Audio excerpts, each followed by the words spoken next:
Yeah.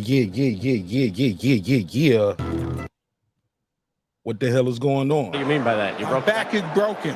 What, a vertebrae or what portion? Spinal. What the hell is going on? What's popping? What's happening? What's going on? You're back in the lab with your favorite neighbor, the man Mark Nash. He is I am here. Another great episode of Breaking Beats. How y'all feel? What's the deal? All right, man. Got a good show planned for you, as you can see right here. Got all the topics on the docket laid out for you. And this going to be a good one, man. This going to be a damn good one, man. Heard we got some rematch issues with Spencer-Crawford, so we're going to talk about that on this episode. Also, we got to get into the Canelo Charlo. Now that both competitors have done their workouts, were you impressed by Canelo? Were you impressed by Charlo? Canelo seems extremely confident. And he was talking that talk, man. Canelo talking like he might go in there and try to stop Charlo. So we'll talk about that as well. Frank Martin got some news shaking out there in Texas, big Texas. Aaron Parker, what up, big bro? Got to talk about that as well. There's some trouble in paradise over there in Man Down Promotion. Do we got to put a case on it? I don't know how true it is, but allegedly, maybe, possibly.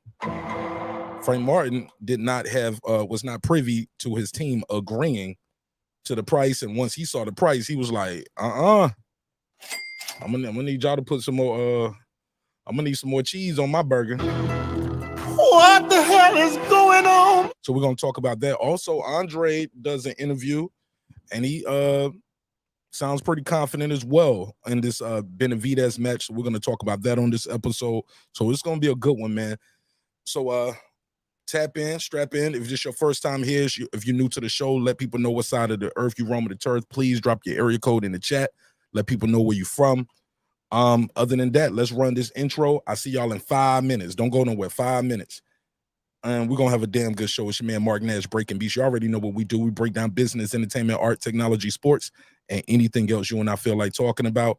It's a hip-hop political sports show with a comedy twist. We like to let the jokes fly. You know why. Life is serious enough. Life getting real serious in boxing, man. So we're going to have a good episode over here. So let's run this intro. I'm going to drop the link out there so you can pull up, talk some ish with me. And the phone lines are open, of course. All right, so let's get it. It's your man Nash, Breaking Beats. Peace. Let's get it.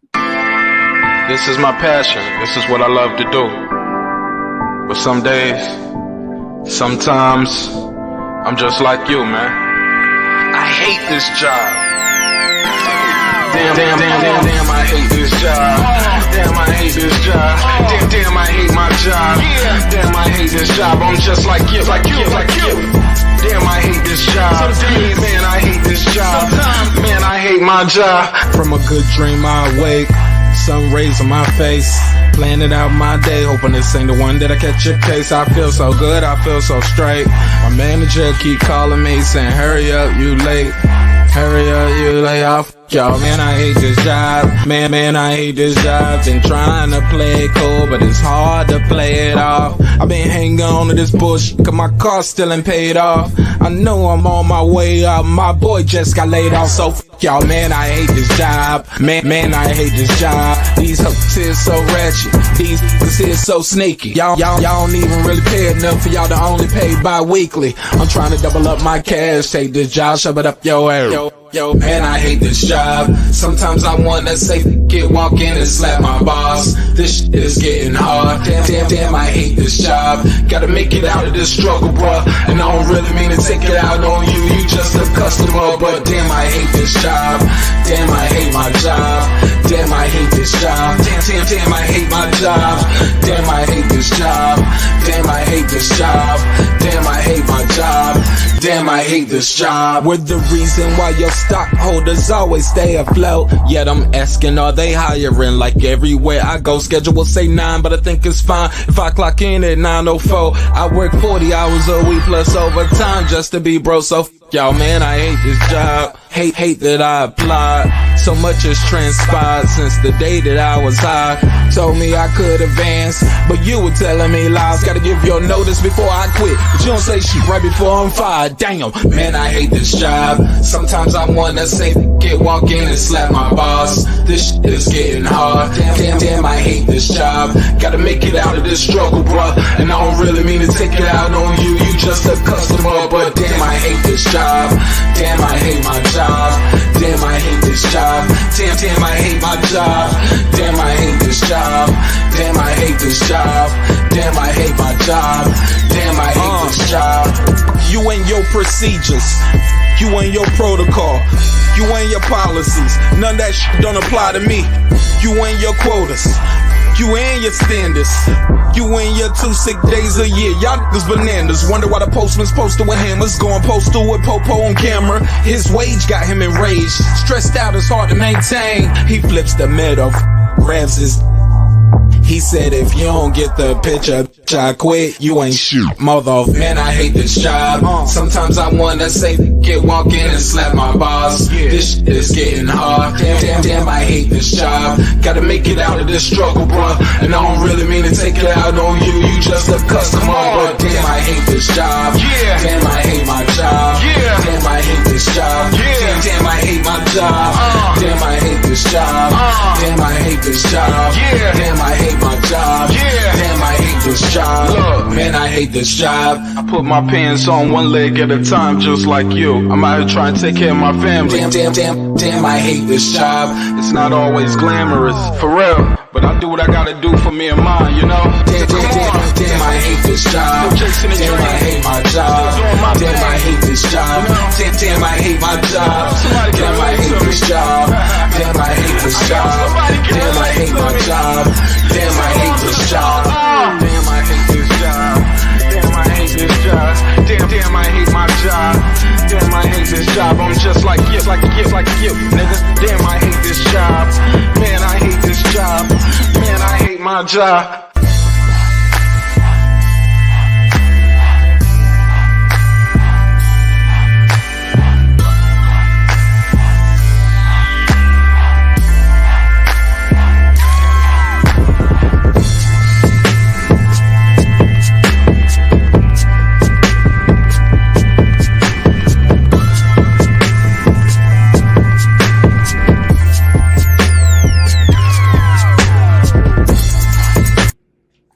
The views and opinions expressed in this program are those of the speakers, commentators, experts, and or the host.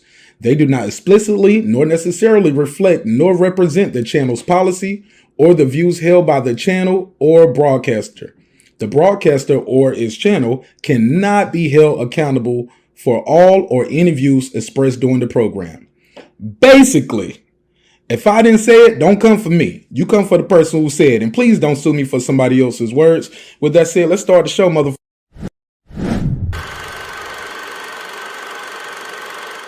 This that squad sound.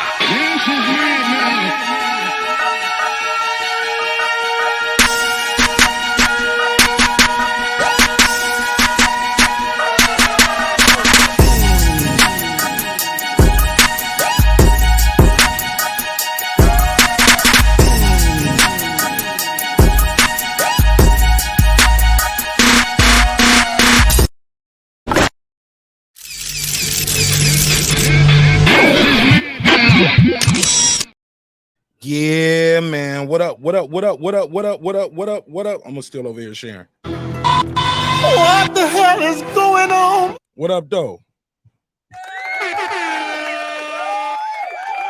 How y'all feel? What's the damn deal, man? What's popping? What's happening? What's going on? You back in the lab with your favorite neighbor, your man Mark Nash. He is I am he. I got my glasses tonight, so I'm gonna be able to read these comments a little better. All right. So yeah, I heard what y'all said about me yesterday, man. I couldn't see, man. I couldn't see. I was reading the comments wrong. I was looking like that girl Saweetie at the VMAs, struggling with that teleprompter, right? Yeah, but we back tonight though. I can see y'all. I can see y'all now. All right, so we're gonna get into it, man. We got a good show planned for y'all. A lot of good topics up here. I know boxing. What up, Lisa Bells? I see you. Mike Anderson. What up? spices. Make sure I can have a good show tonight. Everything charged up. What's good, man? Y'all have a good day. If it's your first time here,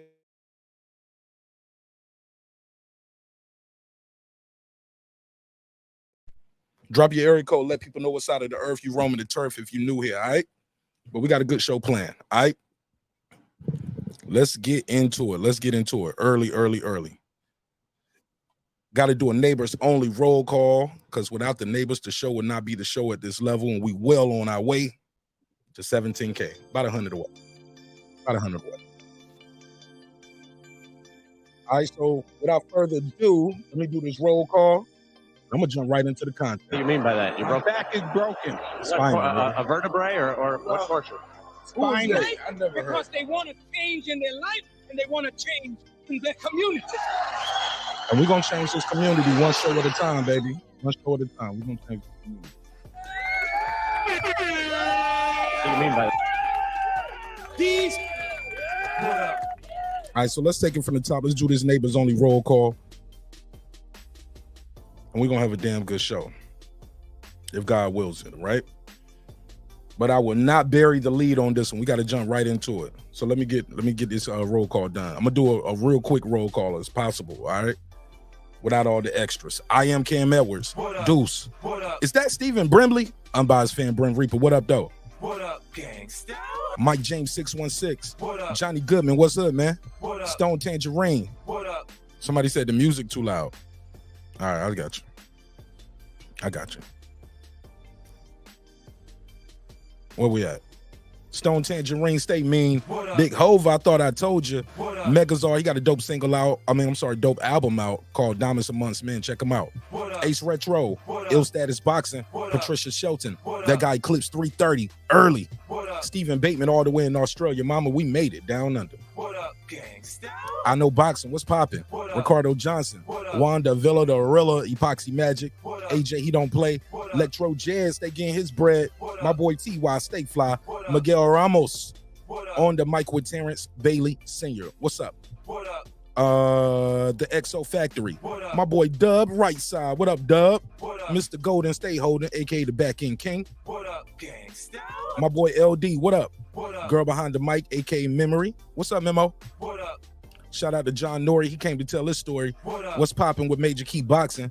Cooking with the champ, aka Champion Heart. On the floor with Shelton Moore. What up, gangsta? SLG, Sam F, Kendall, D-Lo 404 Boxing. What's popping? Shout out to Karma Serene with the Serene Saturdays. What up? Nick Rich in this trig. Shout out to Nikki from Central Florida. Peace to you, sister. What up? Aaron Parker, the Big Talker. Taylor Bell with TabTech Unlock, TabTechUnlockSim.com. Unlock your next device today. What up, gangsta?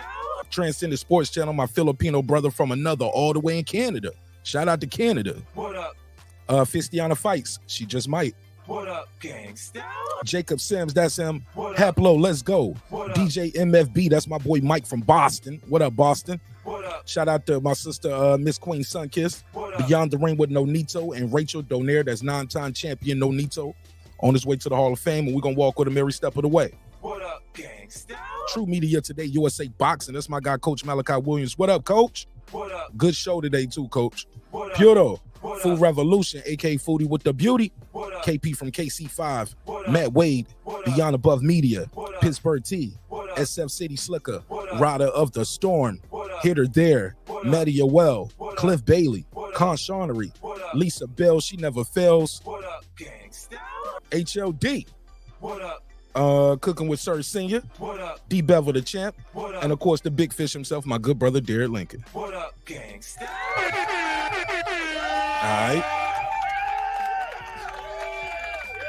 How y'all feel? What's the deal, man? We're gonna get right into it. Cannot stray from what I came to say. BVO Boxing, what's popping with you, bro? All right, let's get it. Let's get it. So it appears we got some trouble in paradise when it comes to Terence Bud Crawford, pound for pound king right now. I mean, it happened. And there ain't nothing y'all haters can do about it. Yeah, he went in there July 29th and beat the brakes off of Errol Spence Jr. in front of God and country. And it was beautiful too. I ain't even gonna hold you. I was there on the floor. It was beautiful. I was like right there. Imagine being on your front porch and you watching some dudes fighting at your mailbox. I mean, it's beautiful. It's beautiful. But since then, since then,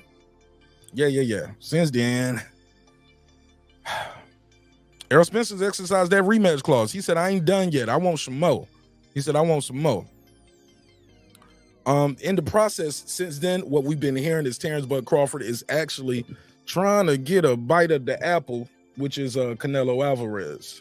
Yeah. At 168 too. Yeah, he's saying I'm gonna climb the mountain. I'm gonna go all the way up to 168. Some people think that's way too much for Terence Crawford, but hey, he said he can do it. He want to do it. Put him in there. As you know, Canelo has a big fight going down September the 30th. It will be against one Jamel Ironman Charlo. And that's going to be a big fight. That's going to be a big pay-per-view event going down in Las Vegas. Shout out to Las Vegas. But in the process, we got a rematch clause. Let me make sure I can plug my device in over here so we can hear it. Matter of fact, I'll just share the screen. Let's go to Twitter. And it appears we got some issues with this rematch. They saying Big Bang Bud want a little bit more money from what I'm hearing. I don't know. Put a case on it. They saying Bud is playing hard to get. That's what the YouTube daddy's saying. That's what the YouTube daddy said. But let's hear the report real quick from Coppinger real quick, and we'll come back with some more commentary. Let's play this. Complications for this rematch. Potentially, yes, Bernardo, because the first fight, of course, was at 147 pounds. Errol Spence said afterward he was done at 147, but the winner of the first fight was able to select the weight for the second fight.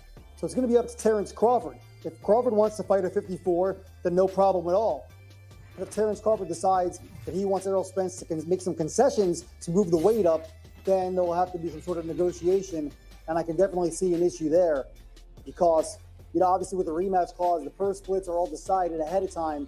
This fighter X gets more if they win and so forth.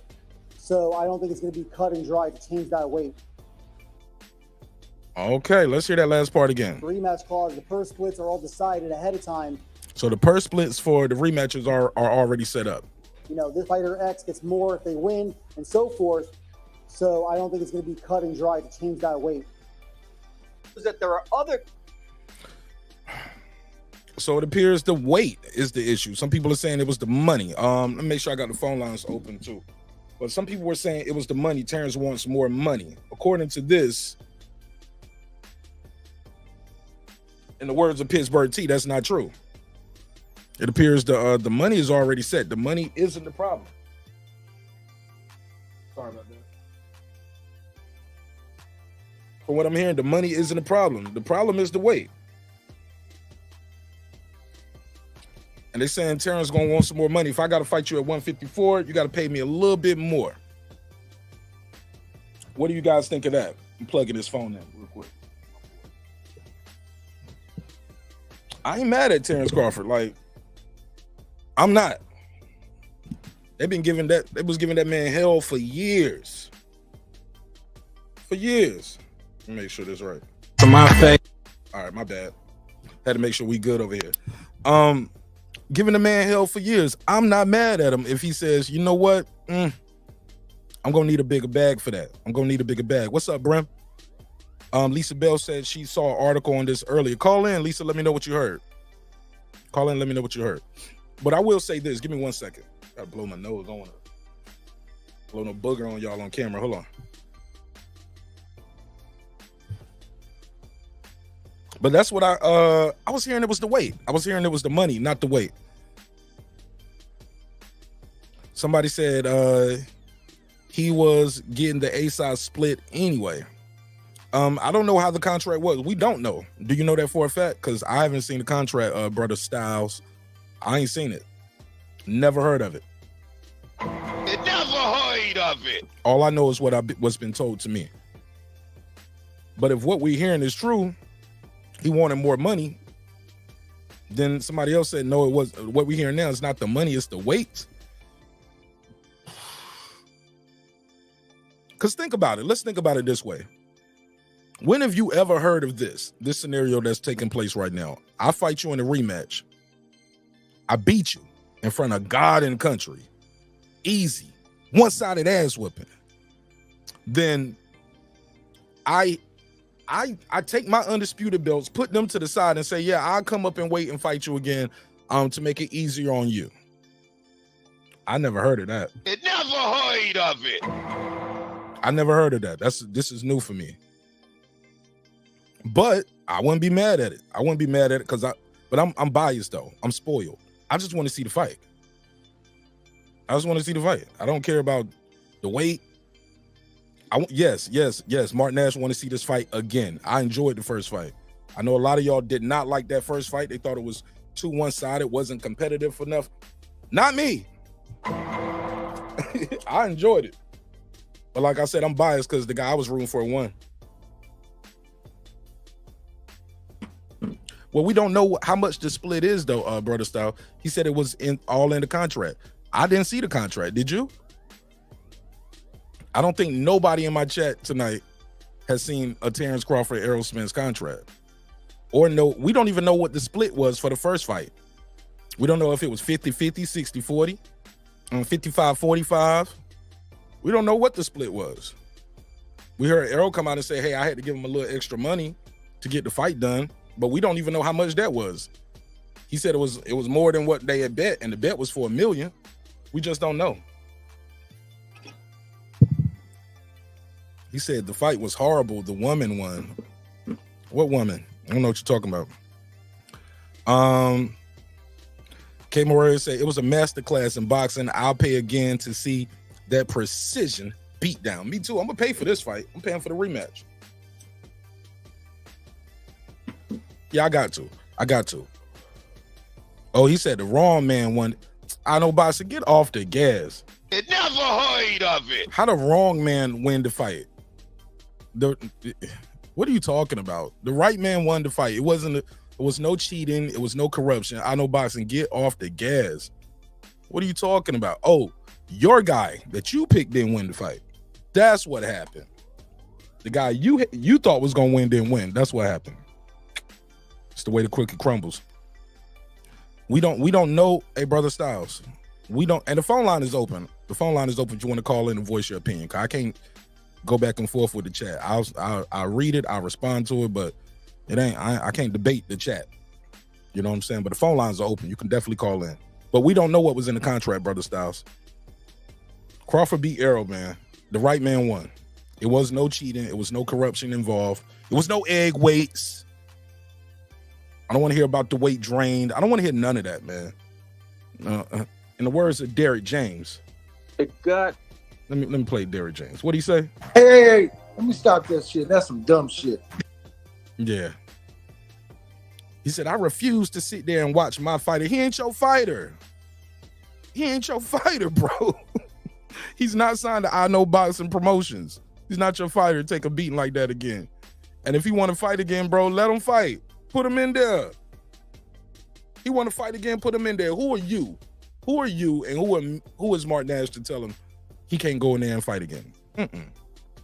So those appear to be some of the issues with this rematch clause. But what's that, Hap? So people are saying Crawford wants more money. Some people are saying, and we knew that going into the fight, the winner gets to decides the weight. Now, leading up to the fight, I remember Crawford was saying, it was like, Crawford, are y'all going to fight at a different weight? Afterwards, he was like, well, I don't plan on losing. You got to talk to him about it. But it appears they was right by talking to you because the winner decides the weight. So if the winner is deciding the weight, it appears they were talking to the right person. K said, it was a clone. Yo, the people with these excuses, fam, the people who got all these excuses for Errol Spence, bro, put a case on them, yo. Low integrity, low IQ individuals, man. Shout out to Errol for not buying into it. Conquest said, to my knowledge, that type of rematch, the existing terms should be the same. What are the existing terms? We don't know what the agreement was. Maybe the agreement for the rematch was, okay, 55-45. If you win, you get 55 and I get 45 on the flip side. But that might just be for the rematch head up at 147. The caveat changes if now you want to fight at 154 for the rematch. And I say, all right, well, if I got to go to 154 for the rematch, I'm gonna need a little bit more of your money. It's possible. It's possible, right? It's business. Haplo said it was a drunk clone with neurological disorders. Never heard of it. I know Boss, he said, I'm paying the public. And he said, I'm the paying public. Okay, yeah, I get you. You are a paying public. And a Spence fan. Never have a fighter I rooted for got demolished like that. It is what it is, man. Brother Style said, all fair, but it's shady. Why is it shady? Call in. It's better than typing. Haplo said, also his girlfriend dosed him with the codeine. I don't think she did that. Never heard of it. I don't think she did that, Hap. I don't believe that. I don't believe that happened, not for a bit. It does not behoove her at all. King KO, what up, fam? He said the aerosexuals are still clinging on to the loaded glove and the juicy juice. Where you from, bro? Where you from? You must be from the South somewhere. Only niggas from the South know about juicy juice. Juicy juice, they give you a carton of juice about this big for 30 cents. You used to get $3-4 them juicy juices. Remember that? They was $4. You get a big ass cup of big ass carton. It used to come in a little cardboard carton, juicy juice. And they only had like 3 flavors: red, yellow, and orange. Then right there in the late 90s, they messed the game up, bro. They came out with that strawberry kiwi. Nigga, that strawberry kiwi fucked the game up, boy. Ain't nothing but sugar in that thing. Yeah, that nigga said juicy juice. Ain't heard that in a minute. But that's where we at with it. These are some of the issues we having with the rematch. Definitely want to. I'll drop the link out there for the members. This will be a members only panel link for the first part of the show. Definitely, I'll drop the link out there for my members and let them get their bars off first. Everyone who's not a member, you will need to call in first to voice your opinion. So I'll drop the link out there for the members only. And if you're interested in joining the neighborhood over here, let me put a link out there. So if you want to join the membership, I'll put a link out there so you can support the show in a major way. Very affordable. You'll forget about that little $2.99. Where we at? Let me put it right here. Join members only today. Bear with me. It's a live show. I'll drop the link out there so you can join that way. I'm moving right along. It's about 30 minutes on that. Moving right along. We got to talk about it, man. Canelo, Charlo. Connie Nickerman, what up, fam? Got to talk about it. Canelo and Charlo. Oh, man. So now that both guys have done their workouts, got to ask the audience, got to ask the neighbors over here. Were you impressed?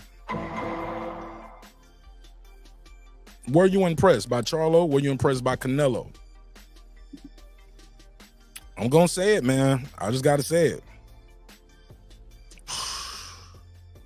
I think Canelo might stop Charlo, bro. Bruh. Never heard of it. I think he might stop him, bro. I look, I like Charlo. I like the underdog. I wouldn't be mad if it was an upset. Yeah, I get it. I know what some of y'all are saying. Hey, and I see the comments. Some of y'all are saying, hey, look, the open workouts don't mean nothing. But and the interview don't mean nothing either. But when I was hearing Canelo in that interview, Canelo said he gonna make him pay. He said, I heard everything. I remember everything. I don't say nothing, but I remember everything they said. They don't believe in my skills. They don't respect my skills. They're gonna respect my skills. And he keeps saying they. It's like in his mind, he fighting both twins. Woo! I love it. I love it. And I had Canelo winning by decision. But after watching that workout today, man, I don't know, man. Canelo might stop Brody, bro. Canelo going that bitch with an axe to grind. I remember he was on the Breakfast Club and he spoke about, oh, let me switch this over. Let me switch to the next topic. He was on the Breakfast Club and he said, hey, I realized some of my last fights didn't look that good. They had the best performances. He gonna take that out on Charlo. Oh, man. And the reason why I say that, man, because I seen Charlo get rocked by Castaño. And Castaño is no Saul Canelo Alvarez. Saul Canelo Alvarez is a monster, man. And and the confidence, man, he just seems more confident than Charlo. Shout out to N Conquest. Is that NC? NC Conquest. He said he's a new member. Welcome to the neighborhood, fam.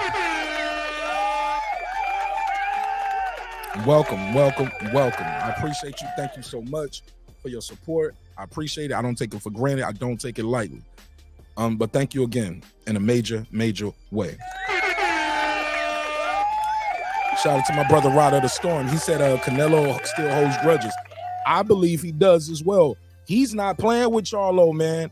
While he was in there playing around doing this shit on the Miz today, my boy Canelo's like, he just looked at the camera. He said, 40%. 40%. I was like, this motherfucker going hard. He took that workout serious too. He took it very serious.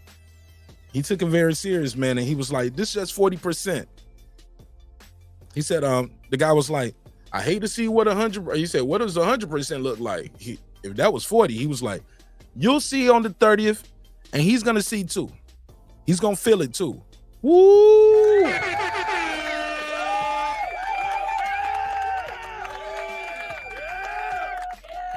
Bro,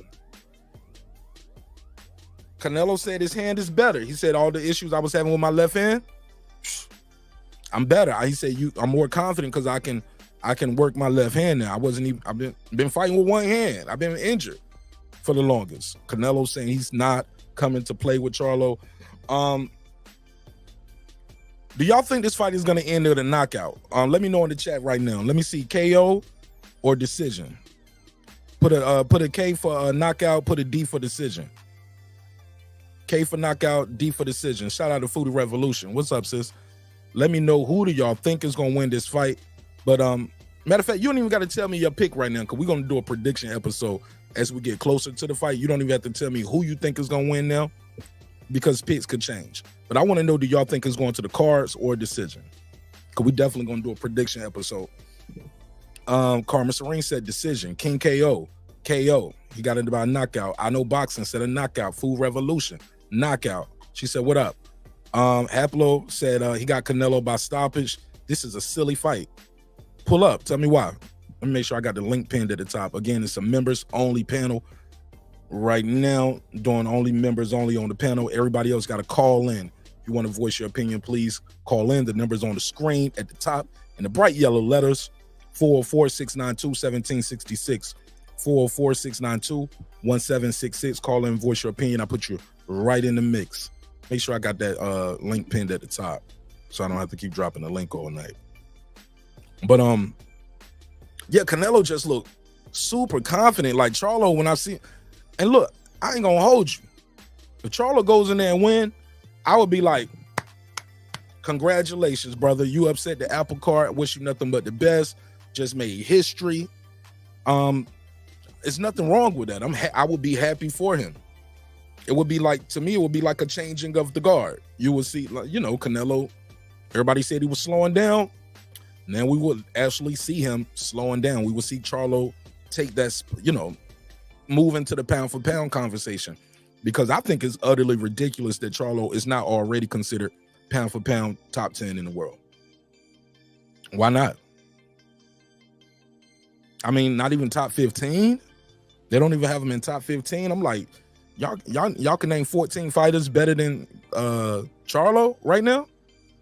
And I get it. He's been a little inactive, but man, oh man, the kid is talented, man. Look at me. I sound like Keith Thurman calling him a kid.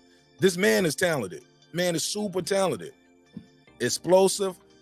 He does look fast though. He does look like he's moving his feet a lot, getting ready for this fight. I did see that, and I'm happy about that. But Canelo just looks so strong, man. Just looks too strong, too confident. And like I said, I've seen Charlo just get hit with shots sometimes, like in between shots, like especially when he's like lingering on the ropes. Seen him get hit with shots, and I was like, oh man, that looked like that hurt. Ouch. Got hit again. Now, can he catch Canelo? Is it possible? Yeah, it's possible. Right? It's possible. But is it likely that he's gonna hurt Canelo? Is it likely he's gonna hurt Canelo? Because I seen Canelo get hit. Canelo got a chin too. I don't think he gets enough credit for his chin. Canelo has a damn beard, man. We watched this guy grow up. If you've been watching boxing long enough, we watched this guy grow up on camera right in front of us. We was talking about that the other day, Food Revolution, and some of us. We was like, yo, this guy went from baby face to having the full red beard. We watched this dude grow up right in front of us on camera. I know boxing said, this fight is a money grab. Canelo only picked him because he knows he can beat him. Well, hold up. He didn't just pick Charlo out of the blue. Charlo was talking that talk. Charlo, let me find it. I'm gonna find it. This is Charlo after the John Ryder fight. I got you. Let me find it real quick. He was talking that talk. He was like, this guy can't beat me. Hold on, let me see. Jamel Charlo reacts to Canelo Ryder. Let me see if I can find it real quick. He was talking that talk. Here we go. Why so many people? This when he went live, he was like, undisputed can be a big thing in boxing. He called Canelo out. Canelo was just minding his biz, counting his millions. Let's hear it. Turn that off. Listen to it. Listen to him. Hold on, watch this. Wow. No. Say, man, I gotta ask y'all some questions, man. No. Come on, Jamel. Hey, man.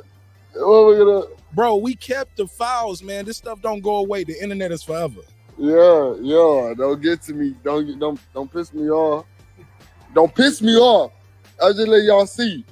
When I go there, then y'all go there. Say, man. Why they don't make Canelo fight undisputed? See? Fight me. Tag Eddie Hearn. Undisputed versus undisputed. Fuck it. Did you hear it? He calling Canelo out. Man. I'm 150. I gained a little weight. Listen to him. I gained some weight. I'm 150. I gained some weight. Yeah. Kev, all right, I got you, Kev. Listen to him. Telling me about Canelo. Yeah, Canelo. Not Eli and Kobe. He making a face like, Canelo. This nigga ain't nothing. That's his vibe. He like, this nigga ain't nothing.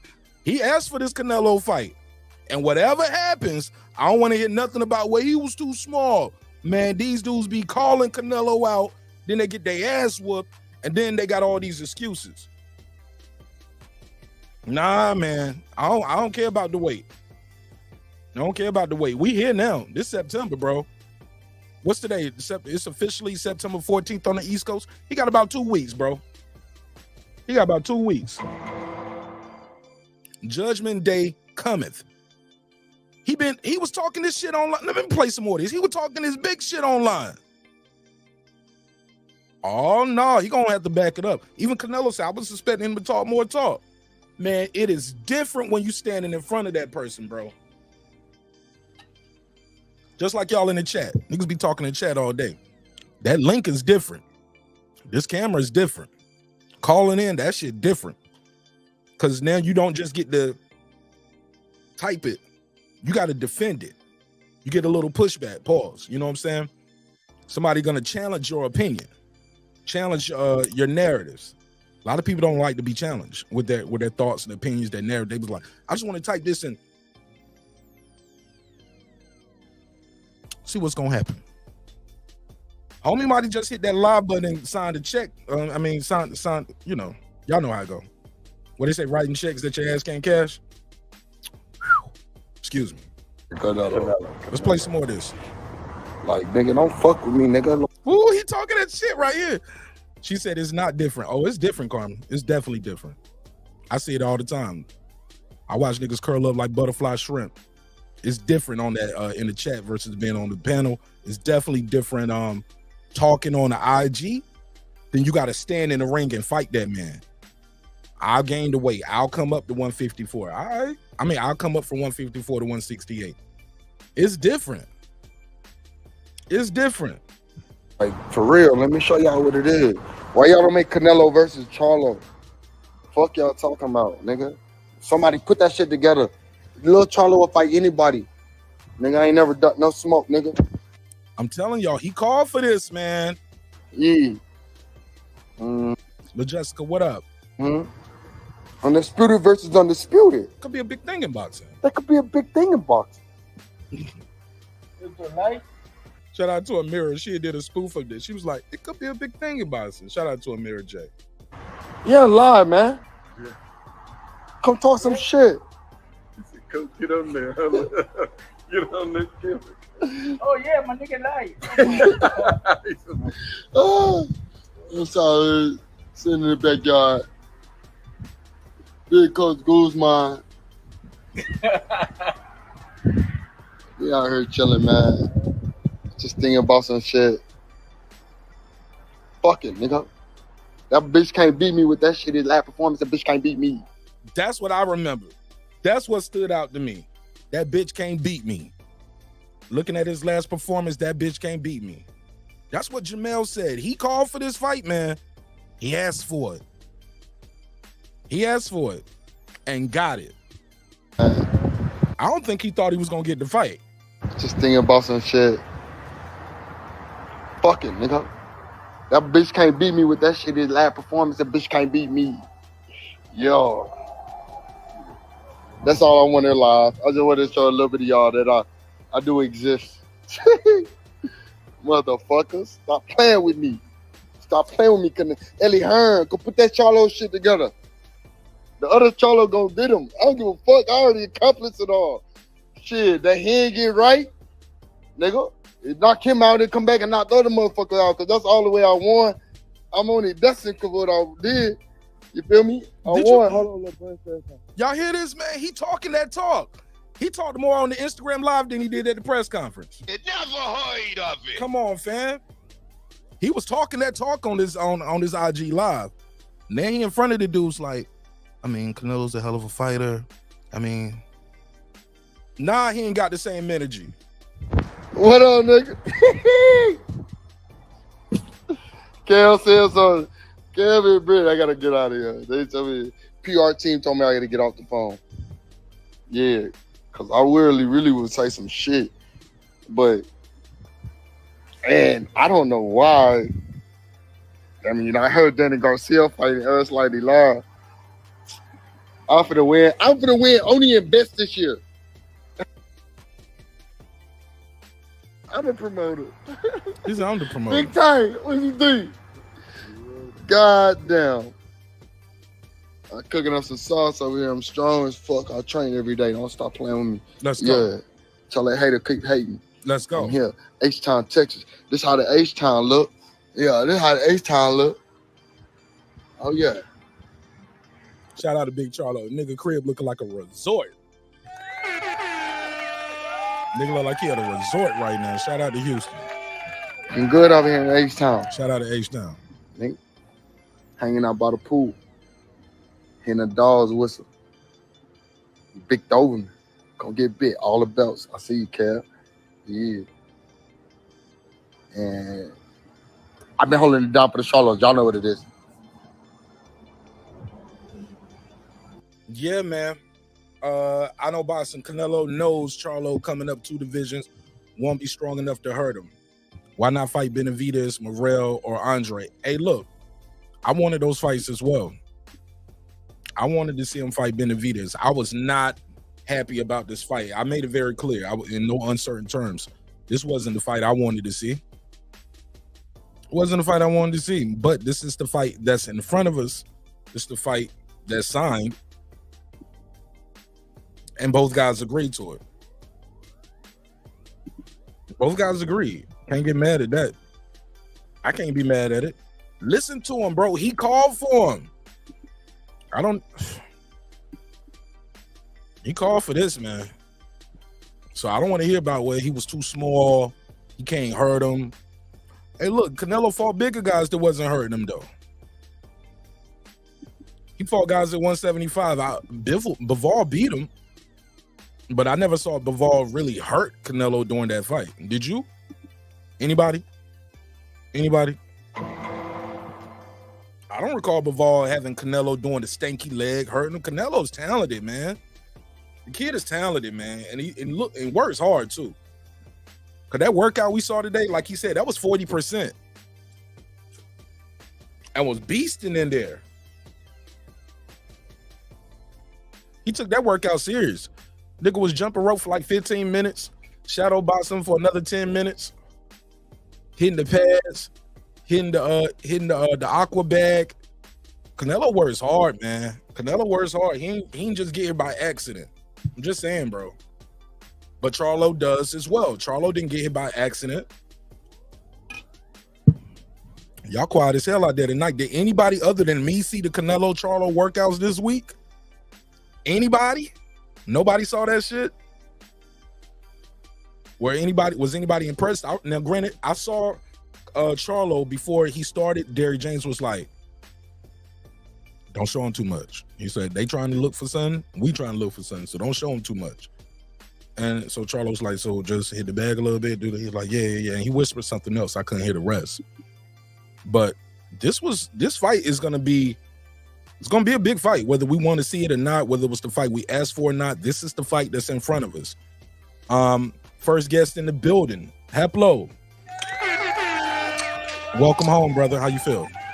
Saludos. I feel good. It's Talk always to me. great to be on Mark Nash panel, especially members only. It's members only rule. Absolutely. Members only panel. Talk to me. Yeah, bro. I just see this fight as like, it's interesting because of the undisputed thing, but I don't know why people are falling for the okie doke as they usually do. What you mean? Well, in any fight promotion, there's always an element of convincing people that the guy who we know is going to lose has a chance. They did Correct. it with Spence. They Correct. did it with Victor Ortiz when he fought Mayweather. Have you moving packages or something in there? What you doing? Nah, I just closed the door. Okay, get still, nigga. Shit. Was it that bad? I tend to walk around while I'm talking. Right. A lot of people do that. Like they be sitting down. I watch Sheldon Moore do it all the time. Sheldon Moore be sitting down. Oh, he's the worst. His shit So- always sounds like shit. Soon as he click that live button, he get up and start walking 2 miles. I'm like, bro. And he has the camera on, making everyone nauseous. Right. You're like, I want y'all to see me from here. I'm like, nigga, I gotta look up to you. Like, nigga, I'm not a toddler, but bring the phone up. Face, eye to eye, nigga. That nigga be At least hold it up. Yeah. Yeah, man. He's like showing underneath the Yeah, like we the toilet or something. You just standing over us and shit like the toilet, nigga. But I'm just talking shit. Shout out to Sheldon Moore. But talk to me. Go ahead. You said boxing promotions, they trick us to thinking the guy who we know is gonna lose has a chance to win it. Yeah, that's the whole trick of what they do with what is it? All Access now. It used to be 24/7. They'll put Victor Ortiz up there and show his whole life story and show him working out. And people are like, man, maybe, I'm changing my mind. He might win. That's the whole point of that. They want people to buy into Charlo could possibly win enough to where they're going to buy the pay-per-view. But we all knew, like, if you had told me a year ago that Jermell and Canelo were going to fight at 168, everyone would have said the same thing. He's going to lose. and he is gonna lose. And you can tell me all day long, oh, but no, he's really big, and you know this is good for him. He might be more powerful, and all that shit that they want you to believe. When really, all that's gonna happen is Canelo is gonna fucking dog walk Jermell. But you act like upsets don't happen in boxing though, bro. We get upsets every year. They do. No, they do. I mean, but not with Canelo, not with the PBC. I mean, that's their prize pig right now. I mean, he lost with. I mean, he's everybody's prize pig. Well, I don't want to call him a pig, but you know what I mean. He's everybody's. Well, you know, it's an expression, the prize pig. Okay. But he's the prize everywhere he goes. He's the cash cow. He lost with Bivol. Right. But that was him moving up to 175, fighting a guy who, now, if you had told me a year before that he was going to fight Bivol, I would have said Bivol is going to beat him. Which everyone who knew anything was saying Bivol is going to win that fight. This time around, it's the opposite. There's no fucking way Jermell's winning. Period. No way? He has 0? What's the percentage you give him? 0.01. Golly. 0.01. If Canelo trips, like the canvas is wet, he trips and is falling forward while Jermell throws a punch, he can knock him out. But other than that, he gonna lose. Yeah, it's 0.01 chance. Damn, did you see the workouts? The Canelo Charlo workouts? Were you impressed? Did it sway you any kind of way? I saw it. I saw a little bit of it, but I didn't really pay all that much attention. I feel like it's a foregone conclusion. And look, I could be wrong. Anybody could be wrong. And, you know, if Canelo loses, I'm not going to cry about it. I don't love Canelo. What you don't like about Canelo? I didn't say I don't like him. I just don't. I'm not like one of these puro Canelo lovers. Did you say puro? Yeah. Puro said he's not a big Canelo fan. Puro just means pure. I said puro Canelo lovers. Okay, I thought you was talking about our neighbor, Puro. I was a little subliminal. Little sub. Okay. Yeah. Why you not a Canelo lover? He's the face of boxing, some would say.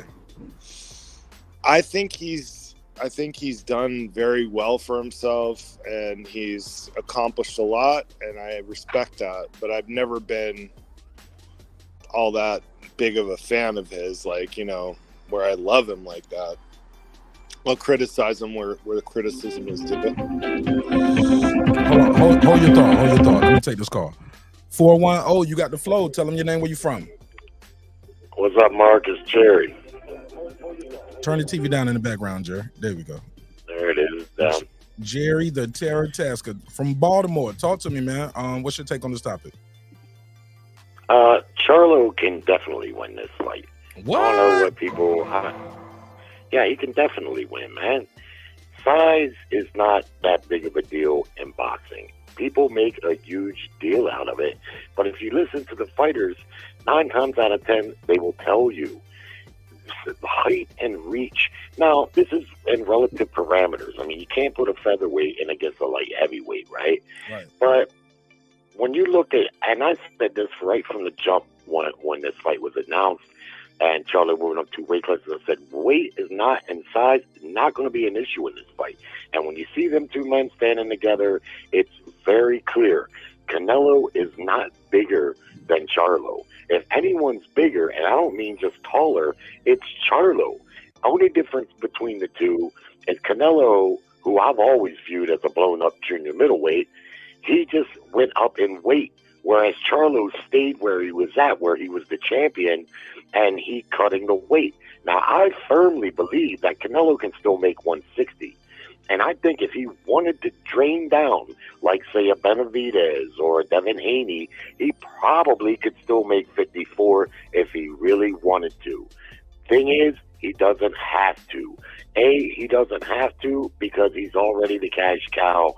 B, he doesn't have to because while he's not the most braggadocious fighter in boxing, I truly believe that he thinks he's a major badass and he doesn't need to live that life, you know, where he's got every camp is a major weight losing camp. So he comes in not too far off from where he walks around. People try to blow it up.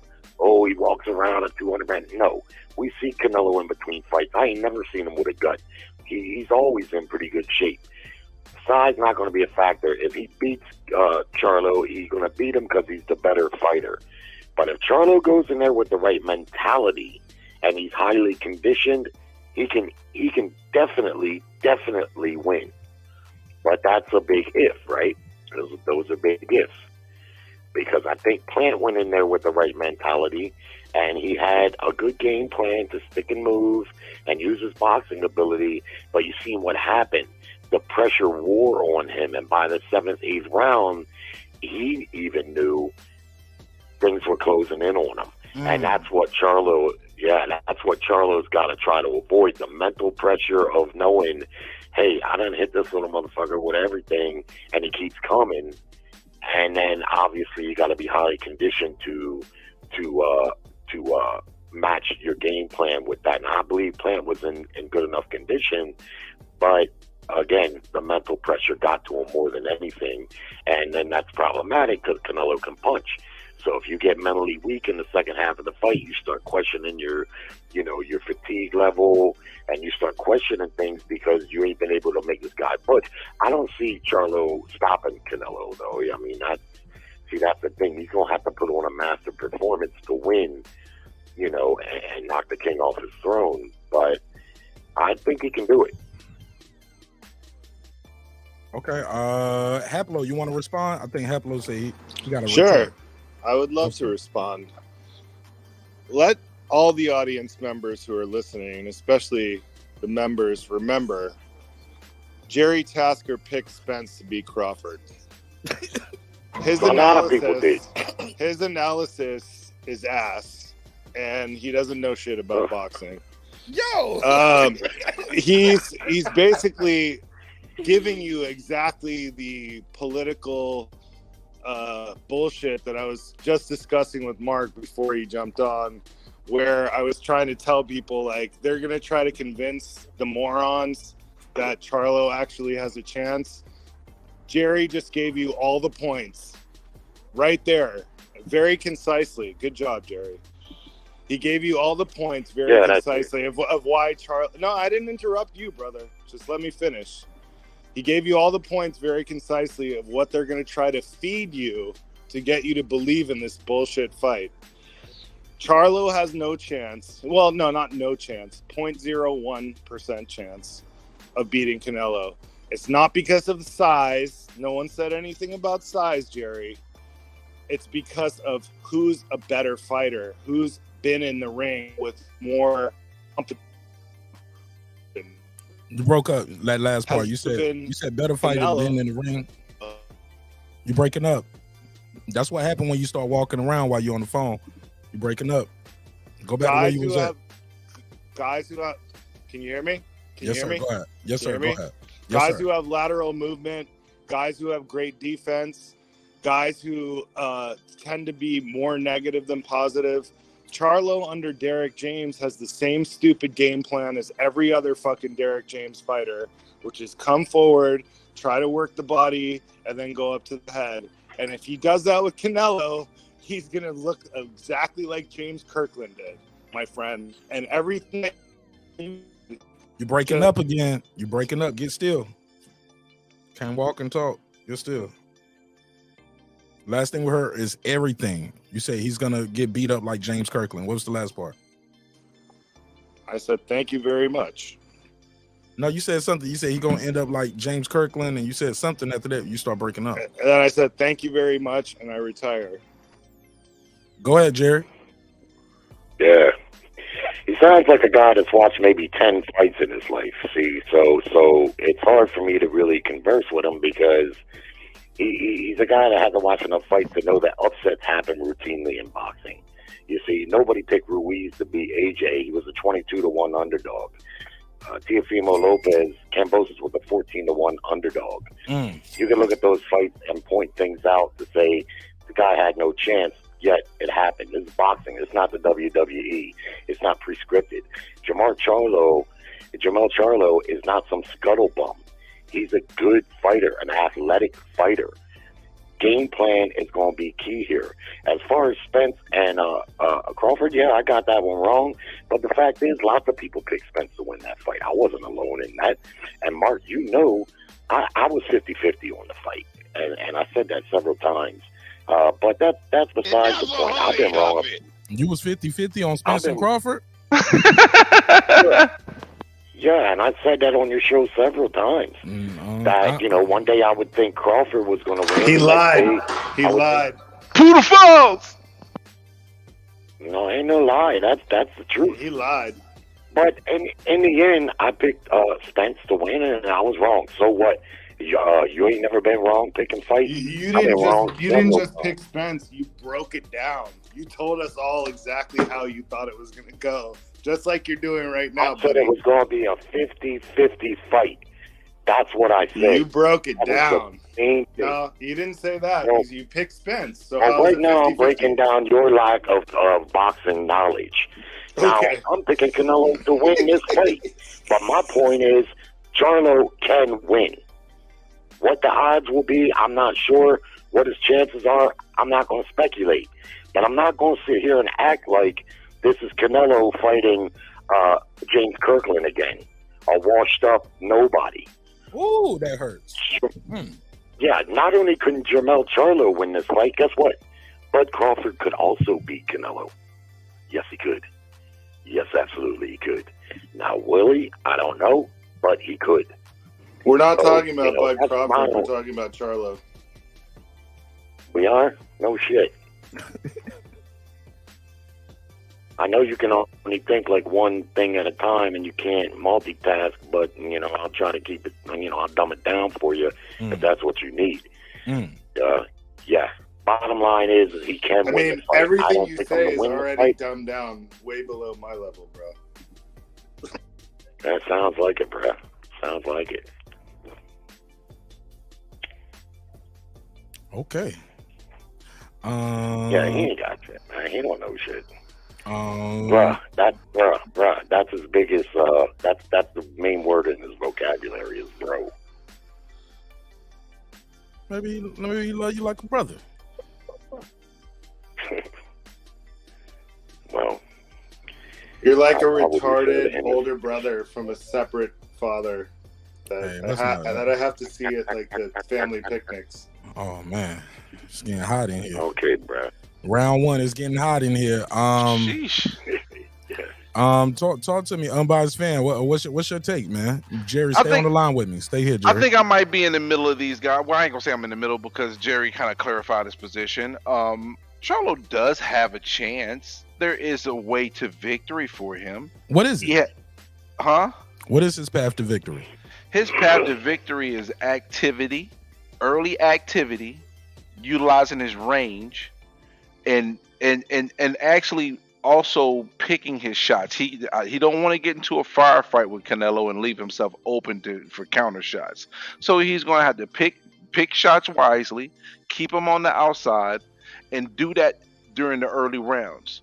Why? Because I think the later the fight gets, if he has not exerted too much energy, it can be a benefit for him because Canelo does tend to wind down a little bit when you get into the later rounds, which gives him a chance. So he doesn't want to take any real damage early in the fight, because if he does, none of that shit's going to matter.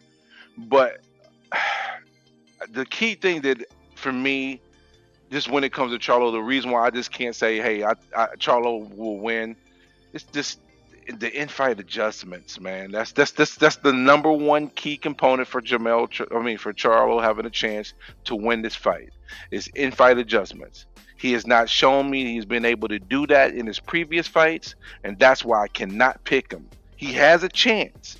He has the ability and the skill set to do so. But because of that dynamic is why I don't pick Charlo. but Charlo does have a legitimate chance.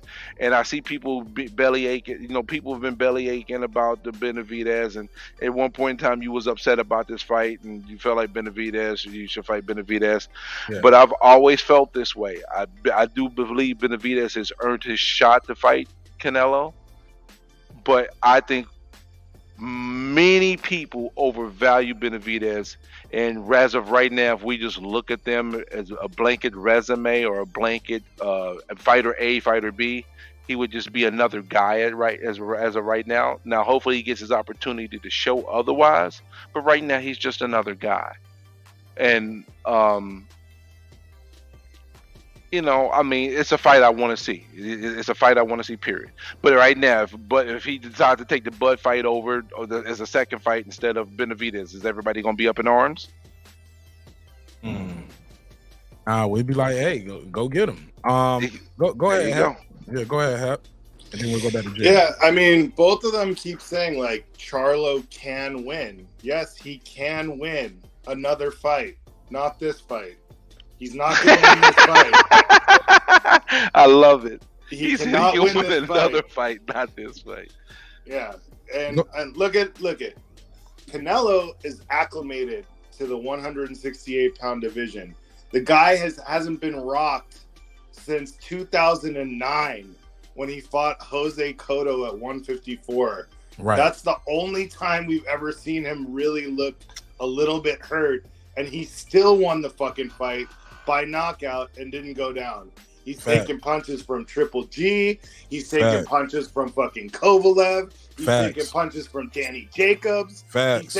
He beat the shit out of Danny Jacobs. He's gonna beat the shit out of Charlo, and that's when Danny Jacobs and him were at the same weight. So what the fuck are you guys talking about? You're buying into the bullshit. You're believing the hype. You're falling for the okie doke, and that's just what it is.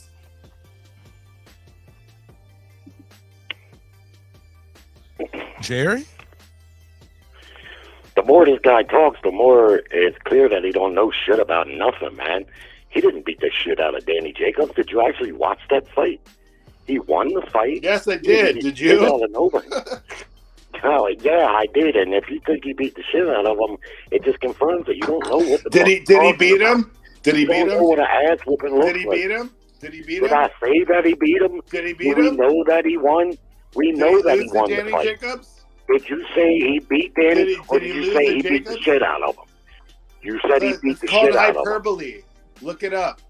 It's called you don't know shit. That's what it's called. No, it's called you don't know shit. Mr. I picked Spence to win, and I'm going to break it down for you. I think you need to set this up, Mark. It's a 50-50 No, fight. hey, let him go. Let him go. Let him shut up, Mark. Spence is going to win. Hey, Mark, Spence tell is him going to to shut win, up but it's a because I 50-50 didn't talk fight. when he was What talking. kind of fucking double talk is that, Jerry? When are you going to Shut fucking up, learn, bro? I'm talking now. When are you going to learn? When are you going to learn? Go ahead. When are you going to learn? You're 60 years old. When are you going to fucking learn? Listen, bro. Don't worry about how old I am. I'm not worried about it. You should be worried about it. Man, I hope to God I live to be 60, man. Hey, look, I hope I can handle everything I need to handle, bro. Living long is a And that blessing. includes a punk ass bitch like you. Woo! Oh, shit. Now you want to get personal. I see. I mean, well, you did get personal. You got personal a little first. No, I'm talking about his boxing opinions. Yeah, y'all both been going. Y'all both been going personal. Like, yeah, y'all both been going personal. But shit, it's all entertainment. It's all entertainment. Anybody who's watched boxing more than a couple years knows that when you match the top fighters, you can't never say this guy has no chance of winning, which is what he came strong with. Now he's walking it back a little bit now, and you can't never say. I do want to hear that. I do want to hear him finish though. Let him say a couple lines, man. Let him at least finish his thought. You know, them old folks be forgetting that shit. Respectfully. I'm joking. What I like to do is I like to have a discussion with a little bit of intellect, right? Other than, bruh, you have no chance, bruh, you have no chance, bruh. And discuss. What are you talking about? I broke it down for you, bro. Just like, I'm talking about you being quiet. That's how I talk. Just like the other guy said. I say, bro. The other guy had some intelligent comments on what Charlo could Yeah, because he agrees to with help him win you. the fight? He's intelligent because he agrees with you. We both said that we're not picking Charlo to win the fight. Oh, you're not? Why don't you listen a little bit? Are you doing the same stupid shit? So you're sitting on the fence again. You're trying to pick Charlo and say it's a 50-50 fight. The same thing you did with Spence. No, I never said it was a 50-50 fight. The same thing you did with Spence. Was talking about Bud and Crawford when I said you're not 50-50. picking Charlo, but you got a comprehension issue. Make up your mind, motherfucker. Because you can't comprehend. You do too much talking and not enough listening. Make up your mind. He never said Charlo was going to win. So you're picking. He said he thinks Canelo's going to win, but he. Okay, good. Then what are we talking about? Forget it. But you're saying he has absolutely. You said he has 0.01% chance. 0.01. And we disagree with you on that. That's 0.01. That's not. But we disagree with you on very, that. Very little chance. I give him a 20% chance. Well, then we disagree on that. Yeah, and that's okay. Yeah, that's okay. That's okay. Yeah. They're entitled to their opinion. Whether we don't have to agree. Absolutely. And I don't have to disrespect them because I disagree. Opinions are like assholes. Everyone's got one. Absolutely. And I ain't got to wipe for them neither. And most of them stink. Hey, look, and we don't have to wipe for him. Like yours definitely does, Jerry. What he eat don't make me shit. You know what I'm saying? It just depends, man. You need to call the nurse and have her come in and change it. Yeah, bro, it's easy to be an internet tough guy. Who's being tough? And you got very little intellect. I'm not talking tough. I don't need to waste. Did I say I was going to kick your ass or something? You got no intellect. You got like one little thing to say, and then that's all you got. Maybe you should look at my channel, Jerry, so you know who you're dealing with. I have more intellect. I have more. Yo, he went in. At least I have a channel. He did the Rick James. He did the Rick James. F your couch. Oh yeah. Yeah, and we all saw what happened to Rick James. Gave you the open hand slap. All right. So Jerry, what happened? So Jerry, did you see the open workouts with Canelo and Charlo? Yeah? No. Okay, didn't see him. Wasn't interested in seeing him. I don't think and yet he's still talking about it. Yeah, I don't need to see a workout. It's easy to beat up a heavy. He doesn't bag. need to see anything. He knows everything. He just automatically. He doesn't have to see anything. Doesn't pay attention. You're being petty right now. Just your opinion is good. Just like when you pick Spence to win. Right You pick Spence. You being petty. I know you don't know shit about boxing, and that's clear. Okay, Jerry. Yeah, and that's my opinion on that. No, you're fucking 60 and you still don't know shit about boxing, which is fucking sad. Why don't you go look at your page? Go look at your page so you can fake, who you're dealing with. What? That made no sense. Jerry, you need to work not on much the comedy. Will make sense to you because you're stupid. Jerry, work on the comedy chops. Okay. I'm done with this retard. He got very little to say. I can break it all the way down for you, but you're just not worth it. Break it down for me in the audience, then, because I want to hear. Yeah, break it down for me too, man. Hopefully, I'm worthy of it. Okay. 0.1 chance. Do you want me to break it down, or you want to hear Jerry's bullshit? Well, Jerry was breaking it down. Jerry was breaking it down as well. Let's hear it though. I let Jerry fucking break it all the way down. You net what happened? It's on you. You said you can break it down. Break it down. Let's hear it. Okay, let's go through your list. Power, Canelo. Head movement, Canelo. Footwork, Canelo. Experience, Canelo. Resume, Canelo. Every single category, Canelo. What the fuck are you guys thinking? You think Canelo's faster than is going to be faster than Charlo? Faster hands or feet? Both, either or. Hand speed, I would say Canelo, and a combination is faster. Foot speed, Charlo. Footwork, Canelo.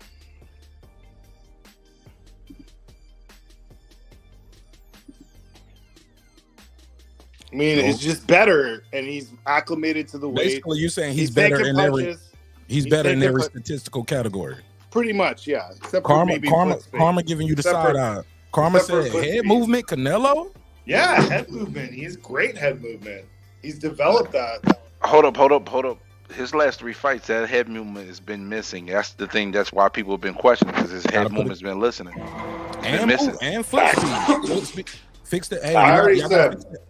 get still, Haplo. You coughing, moving the stuff around. It's terrible audio. Canelo. Many observers and pros say Canelo's slowing down. What do you say to that assertion? It could be possible. I don't disagree with that. But he's still. Get out the bathroom. Hold on. Talk to me when you got the bathroom, man. Lord. Yeah, don't be nigga. You the one. I like to take walks while I'm on the live stream. I know that I do. Get still. Yeah, we gotta have good Okay, audio. walking around the retard asylum. You can, Bob. I'm walking around. Hold on, bro. We gotta have good audio. All we got is audio, bro. Okay. Yeah. So, where were we? Now I'm confused. You were walking to your spot under the bridge. No. You were talking about many people say Canelo slowed down. You agree with that? Yeah. What you say? I think he has. I think he has to a degree. He's got a lot of on the tires, no doubt. So why doesn't that give Canelo even admitted? He said, I didn't look on the Breakfast Club interview. I didn't look good in my last 3 fights. Yeah, true. But he still won. Well, 2 of them.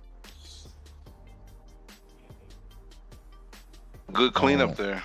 Right. Yeah, that was a little basic right there, Haplo. Haplo is better when you cutting him off and argue with him. I'm giving him the floor and he getting silent. You real short. What you sniffing lines? What's that? What are you talking about, dude? What was that? Now I'm Who is standing. that? Who is that? Is that unbiased? Cause unbiased be over there wheezing. Nah, I'm chilling. Okay. So it's the cigarette. Yeah. Why you? What you mean? A lot of people saying he slowed down. You don't think that's gonna help Charlo be victorious? No, I don't.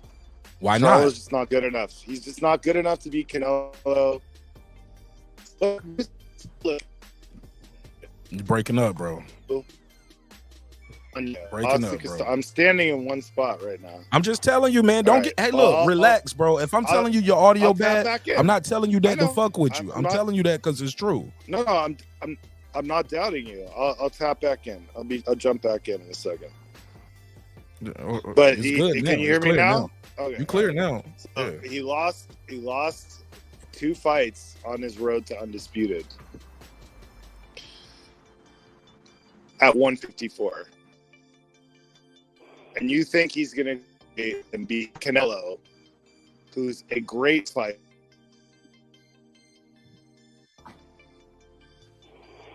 Fucking Jermel to fucking beat him. Sorry. Okay, go ahead, Jerry.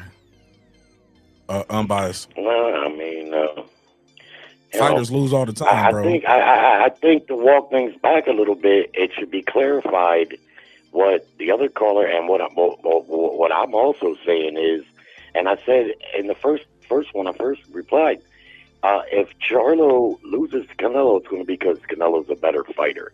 Yeah, Canelo has some advantages in this fight. Experience is probably the main one. But at the rate he's looked at in his last 3 fights, experience starts to turn back once you hit a certain point. Many people believe, like you said, Canelo is slowing down, and that's what I've seen. And like the other guy pointed out, the head movement's been missing. And ever since he made that super middleweight run, he's loading up on shots like crazy. That's all he's doing. And this is why Bivol was able to take advantage of him, because like you pointed out, Bivol never really hurt Canelo. It's almost impossible to hurt him. You know, he's got a hell of a chin. But what he was able to do, because if you watch the fight, Canelo was loading up on every single punch. Every punch he was loading up, and he's been doing that a lot ever since he knocked out Kovalev. is when I noticed it. And that is a big downfall for him, especially if you're fighting a guy. You don't have to be fighting a guy necessarily faster than you, but if he's as fast as you, which I would say Charlo is as fast. I don't know, it might be splitting hairs to say who's the faster fighter hand speed wise, but Charlo's definitely got enough hand speed to get punches in if he's throwing them at the right time. But if Canelo's loading up, that makes it even easier. If you're a good fighter with a good solid presence of mind, you can take advantage of that, and that's exactly what Bivol did. Straight punches, and he took advantage of Canelo loading up. And you noticed in that fight, Canelo, he only started moving his head a little bit towards the end because he was getting tagged so much. Okay? So all of this won't add up to a hill of beans if Charlo doesn't execute, right? And there's where I see the biggest downfall for him, is he said he's been on the big stage before, but he ain't never been on a stage as big as what that's going to be when he fights Canelo. Not even close. Media and the crowd. Yeah, he's never been on a stage like that, and that could affect him. Now, if he goes in there with a mindset like Jeff Horn did when he also fought never Manny fought at Pacquiao, 168. Go ahead, finish what you're saying. Which is, you say if you walk in there with what mind state, Jerry? Well, kind of like Jeff Horn when he fought Manny Pacquiao. Jeff Horn was very young. He was fighting in front of a big crowd, and he was Australians, and it was a lot of people, a lot of pressure. And whether you think he won that fight or not, I'm not here to debate that. But the mindset was, I don't care that this guy's a legend. I don't care that this guy is supposed to beat me. None of that. I'm going to do what my game plan is, and I'm going to carry it through the whole way. And there is where I see the possible biggest downfall for Jamel, is the pressure will get to him, whether Canelo's loading up or not. He'll probably have some success early, but it's the second half of the fight where I think things get dicey for him. That was a fabulous breakdown, Jerry, but you're picking Canelo, so it's all academic. I mean, he's entitled to his opinion, But see, the thing is, when you have some intellect and you're discussing boxing, you can discuss the finer points and the what ifs. I'm listening to what you're saying. What I mean? Because I'm listening to what you're saying. That's why we're here, right? Right. Yeah. That's why we're here. You're entitled to your opinion. I'm just saying, but you're picking Canelo, right? Let's just make that clear. Yeah, but he's doing a breakdown of what a path to victory for Charlo, which is the norm, which is nothing wrong with that, and I love that. I love that. I can do that too. I just don't. Well, you can't do that. Well, you can't do that because you say he only got. I just don't see the point in it. No, because Jerry gave him. I'm telling you the point. Because Jerry said Jerry gives him more of a chance than you. You said 0.1. No, 0.01. Yeah. Okay, 0.01. All right. Yeah. 0.01. Jerry gives him more than a chance to 0.01. Well, the other guy said 20%. What's Jerry's percentage? I don't know. I'd say about 30%. Maybe a little bit better. So mainly because I think Canelo is going to win. I didn't hear him. Well, say it again, Jerry. Mainly because from my experience and what I've seen, I've watched Canelo his whole career, is he's slipping. He's just slipping. I can see it in him. He's got 60 plus fights. He's been fighting since he was 18-year pro. That's a long time, man. 15. He was 15. Yeah. Well, 15 years old. So, this guy's been fighting almost 20 years professionally, and he's got 60 plus fights.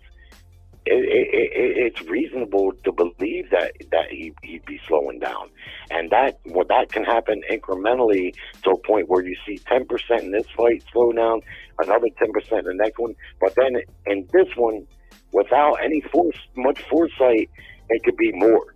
It could be that night nothing came together. You see what I mean? So I got to factor that into my percentage for Charlo to win, but it's difficult to do so because. There's a lot of assumption there, admittedly, but still, I'd say 30%, maybe 40%. Okay. Yeah, I just don't think this is going to be the fight where he gets old overnight.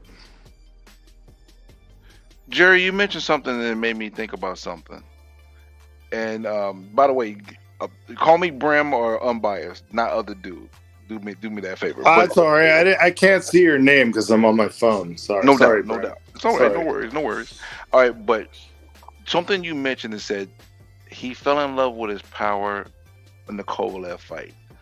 I think what might have hurt, and it could be slippage, but it could be also the mindset that when he went to 175, he felt like he had to sit on his punches and to go for those knockouts because he's not a volume puncher.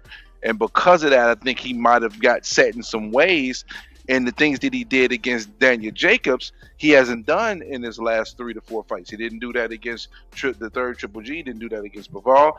He didn't do that against Ryder. Because if he had did that against Ryder, he would have got Ryder up out of here. Because he had a chance to get Ryder up out of here. But he's doing a lot of head hunting. He's not doing nearly as much head movement. And I think because he's been head hunting and going for just the knockouts with just power shots, he might be missing on some of the things that he was doing, 4 years ago in his career. And we don't know if he can bring that back or not. We don't know. Maybe that was his game plan for fighting at 175, and he has to revert back, and maybe he hasn't been able to so far. Or maybe Father Time is now catching up and he can't do it anymore. We'll get to find out, because I don't think him fighting the same way like he did against Ryder, the fight is going to be much closer if he does. Why do you assume that? He's a stationary target. No, I'm saying why do you assume Charlo is going to do better than John Ryder? Why do I think he can do better than John Ryder? I literally just said that. John Ryder's a naturally bigger guy. And being a bigger guy, John Ryder's been fighting at 60, 68. He's not no 54, a natural 54 guy. John Ryder's fought as heavy as light heavyweight before. Fought light heavyweights early on in his career. One thing is he's there to be hit. That's one thing. He's always going to be there to be hit. Who? Charlo does have movement that can offset some of the things that Canelo did effectively against Ryder. He may not be able to do against Charlo because Charlo's going to fight differently, because he's not going to just be there to be hit. But we seen what Canelo do to movers. We seen what he did to Billy Joe Saunders. We seen what he did with Caleb Plant. Naturally bigger guys, taller, bigger, natural, undefeated champions. Canelo broke their faces. You got Canelo is not one of those guys where you're gonna just beat him moving and dancing all night. But I'm gonna be honest. I think Charlo's in a different league in comparison to Plant and Billy Saunders. Different weight class too. Like the weight classes. Yeah, different weight. But I'm just talking about the fighter itself. It's not the same fighter. I think he could beat both of those guys. My personal opinion. I think he beats both of them. He got beat by Tony Harrison. A version of them at a smaller weight. A guy who's not known to be a big puncher, got respectful power, good jab, good movement. It took him 2 fights to figure him out. These guys are 2 weight classes bigger. That same style, 2 weight classes bigger. The shit that gave you trouble. And he was in trouble that fight before he got the knockout. The movement bothers Charlo. The jab bothers him. Canelo got a jab, bro. But will Canelo have that movement? What movement? He just chased him down. He just hawked him down. Canelo don't have to have all the movement. He just walk. You burn all that energy with all that movement. Canelo just marched towards you. That's what he did with Caleb Plant. Just marched towards them, broke his body down, slowed him down enough till he broke his face. Same thing with Billy Joe Saunders. He don't have to do all that movement. All that movement gonna get you tired. Gonna get you even more tired carrying all this weight that you ain't used to carrying either. That last point is what validates it. But before the weight, if you're a well-conditioned athlete, you'll be able to do that. I'm sorry for do what Plant was unable to do, which was effectively box and still maintain his stamina. Bro, that shit ain't easy, bro. I don't care. All these dudes are top tier boxers, bro. They undefeated world champions. These dudes are elite. They in the top 1% in the world. It's still levels on their level. But that's what I'm telling you though. But these people are the top 1% in the world. No, it's not easy for nobody. Even Mayweather talks about it. He was like, look, sometimes you got to sit down on your punch in the pocket. You can't just move all night on. Even Mayweather's one of them top guys. He even know you can't just move all night. You got to be able to fight in that pocket. You got to slip. You got to make them pay. Then get your ass out the way. No, but the But point I ain't think, well, these guys just don't have no gas tank. If you was top tier, you could just move all night. Man, you ain't doing that shit all night versus Canelo. He gonna hit you, bro. You got to get close enough to hit, and he got good time and good counter punching. Like, I'm sorry, nah, bro. That shit ain't as easy as niggas say it is. well, I'm not saying it's easy, but one thing we know for a fact is Caleb Plant's gas tank starts at half full when the fight starts. Just being honest, he fades. He fades. Okay, look, that's why I said at the top 1%, there's still levels. Do you see a Terence Crawford? Do you see a Benavides fading? No, Benavides doesn't fade. That's the one thing that makes Benavides give him a chance against Canelo, because he doesn't fade. He doesn't fade. Hold what you got, Jared. Final thoughts, and I'm gonna take another call. That's a lot of good points that he made there. And that's why I say conditioning going to be key for Charlo to give him whatever chance he's going to need, because, yes, Canelo, I maintain, he doesn't fight the same way he used to. He doesn't use the energy with the head movement and the power boxing that he used to do. He's loading up a lot. All right, that's fine in one sense, that pressure, even if you are highly conditioned, it's the mental pressure makes the physical fatigue come on even stronger. And that's what I think happened to Plant. I don't really believe Plant had stamina issues, but that's what it is. And that's why Mayweather makes a very good valid point when he said what you said, Mark, is that you can't just move all night. You got to sometimes stand and deliver and use other tactics maybe that Mayweather would use. Those he would hold sometimes, and you got to use other tactics so you're not relying on your legs for a full 12 rounds, because whether you're highly conditioned or not, if the other guy keeps coming, that's gonna take it out of you physically and mentally. You working real hard right there just to stay alive all day. Right. And you're gonna be losing rounds. And that's what I've seen happen to Plant. He mentally broke down. He kind of started thinking, I'm not going to be able to fight this way for the full 12 rounds, and this little fucker keeps coming, and he punches hard. And he kind of seen the writing on it. That's why he started talking to him. He tried to talk him out of that ass whipping. You know what I mean? Yeah. But, I'm going to enjoy the fight, man, because is there better fights for Canelo? Yes. Benavides, possibly Morrell. There's better fights out there for him, and hopefully they come in the next couple of fights. But I think Jamal, I'd like to say he's a live dog. It's just, like I say, I'm concerned about what he does in the second half of the fight. Oh, and another thing I'd like to point out, make it quick, Sanders was having good success against Canelo before he got his eye broken. He was having some pretty good success.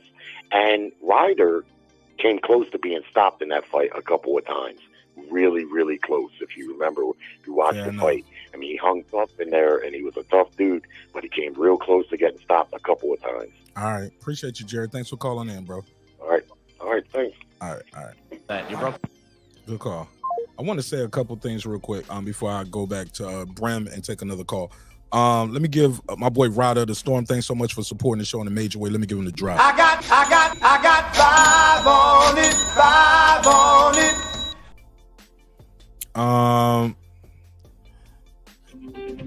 Caller 347. Caller, hold the line real quick. Ryder the Storms, turn your TV down, Bronx. Ryder the Storm said the fact that Canelo changed his training camp to the mountains for the first time in 5 years tells me that he will move a lot more in this fight versus Charlo. All right, appreciate it, Ryder the Storm. I got 5 on it, 5 on it. Straight cut boxing. I don't even know you, bro. So you can't say what Mark is doing. Like, attack. Hey, look, attack the argument. Call in and voice your opinion. Attack the argument. You ain't got to attack the individual. I don't even know you straight cut boxing, unless you somebody else I know. Then you just got another profile. But I don't even know you, bro. Respectfully, of course. 347. Tell them your name. Where you from? What's up? This M1 from the BX. M1 from the Bronx. Talk to me. Yeah, man. that's one of the points I was gonna make, that he's in high altitude now, and you want to see a lot of more movement from him, from Canelo. And to beat Canelo, you got to have a super educated jab, and you got to use it the whole fight. It can't be for a few rounds. If you don't have a super educated jab, you're not gonna be able to keep Canelo away from you. Canelo's too small for that, you know. And I don't see Charlo,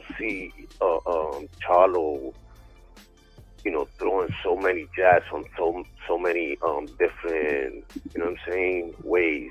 So, you know, that's why I don't think he's gonna be able to beat Canelo. I don't have him beating Canelo. Speak up, man. You fading out, man. You getting low as hell. It's a live show and it's late at night. Give me some energy. Talk a little louder. You sound like you in the bed and shit. I said that I don't think that he can throw his jab from different angles, from so many different angles, and you got to give Canelo a lot of different looks. Right. You got to be creative. Yeah, you got. But I said that yesterday. Charlo can win with a disciplined jab, man. If he got some legs, he got a disciplined jab. He got a good clinch game in there. But I don't know him to be a good feinter. That's not just him though. I don't think Derrick James is a feint teaching guy. I was at the Frank Martin fight, was at the Spence-Crawford fight. Neither one of those guys really feint a lot. AJ doesn't do a lot of feints, you know. So I don't know if that's something they're not teaching over there at the World Class Boxing Gym. But yeah, you got to be crafty with Canelo, but you got to use that jab. You got to move. You got to be able to clinch, turn them. Like you got you got to be thinking all night long, and you got to be creative. You got to be on your defense. Got to be very defensively responsible, because he'll get you, man. He'll get you, and this motherfucker is great with his offense. Canelo got a left to the body. He got a good right to the body. He has the uppercut, the left uppercut, the right uppercut, the jab. He got the overhand right. He can hook off the jab. He can shoulder roll. I ain't even got on the defense. Motherfucker can shoulder roll with you, do all kind of shit. But yeah, and Canelo's jab, he throws the jab away a lot in his fights. You know what I'm saying? He throws the jab away so he could catch you with the right. You know what I'm saying? He did that shit so many times. You throw that jab away, and you're looking at the jab, and here comes that right uppercut or that right hook. And you know, and I don't think Mel can foot feint either. You got to foot feint him and fade him with a jab, and I don't think he can do that. All right. I appreciate you calling in, M1. All right, bro. All right, cool. Salute. Hey, them old school New York niggas still be saying one. They be like, all right, one. I got to keep it moving, man. This was fun. Spent a long time on that one. Martin versus Man Down Promotions. Brim, you heard anything about this? Wait, say that again? Frank Martin having some issues over there with Man Down Promotions. Yeah, you familiar with this? The rumors are definitely flowing. All right, let's get into the rumors, man. We got to put a case on it. Let's put a case on it. Allegedly, maybe possibly, Frank Martin is having some issues with Man Down Promotions from the rumors going around out there. Frank Martin, for the people who saying he went out there, agreed to the deal, and then didn't sign the paperwork when it came to him. What we're hearing is that's not true. Frank Martin wasn't privy to those negotiations, and his team was. And when they came to him with that check, telling him, yeah, it's going to be $1 million, blah, blah, blah, whatever what the rumor was, $1 million, right? He was like, I didn't agree to that shit. I would have told him I wanted 1.5. Like, nobody, or, you know, I wanted more than that. It ain't got to be 50-50, but Frank Martin is aware, like, shit, after everybody get a cut, he knows what we know. Just because it says $1 million, you're not going to get $1 million. You're lucky if you walk out that bitch with 300,000. You know what I'm saying? After everybody get paid. And it's another. You're not even, and he's not a promotion. It's a title fight, so it's a lot on the line here. So I'm hearing the rumors that they was cashing him out. They was cashing him out because allegedly he wants to leave Derrick James, go back to his old trainer. Keep in mind, put a case on it. These are the rumors. These are the rumors. We putting a case on it. Y'all can call and voice your opinion. Don't shoot the messenger. Again, attack the argument. Leave me alone. The question is, do you believe it's true? Because what we're hearing is they a package deal. You're not gonna leave Derrick James and still be on Man Down Promotion. You're not gonna leave Man Down Promotions and still have Derrick James as your coach. We are together. We are one. We are a unit. Let's put a case on it. Brent, what you think of the rumors going around? Frank Martin allegedly did not agree to that first contract. That was his team. He's also planning on fix that audio, please. Also, he's planning on leaving Man Down Promotion. Karma. I didn't make this up. Somebody else put this story out there. I promise. Please. Again, it's a rumor. It's a rumor. I can email you the video. I didn't make this up, and they got it from another person. So I just don't want to give too much credence to it like that because and do no shout outs. But I didn't make this up. So I got it from somebody else. It's a rumor. Brim, you heard these rumors, right? Yeah, they're starting to spread like a wildfire, actually. It's a few people that came out with it now. Because look, Carmen said, I just made this up. I didn't just make this up. This shit was going on. No. People talking about it. All right, go ahead, Brent. What's your take on the put a case on it? I can't hold it into any high regard at the moment, but there is the rumblings is enough for me to pay attention to it to see what transpires, because some of the dynamics about this is Derrick James' stable is very, very busy. And then you think about it, a November 16th fight, how you going to train him and get him ready for a November 16th fight when he got a September 30th fight with Charlo, then he got a Spence rematch, and then I'm hearing that Anthony Joshua, regardless if he fights Wilder this year or not, he's trying to fight again in December. He's spread too thin. So knowing that he's spread too thin is one aspect where you can look at it and say, okay, that is some validity behind it. And then the whole ordeal about the deal saying that, he never turned down no 1 million.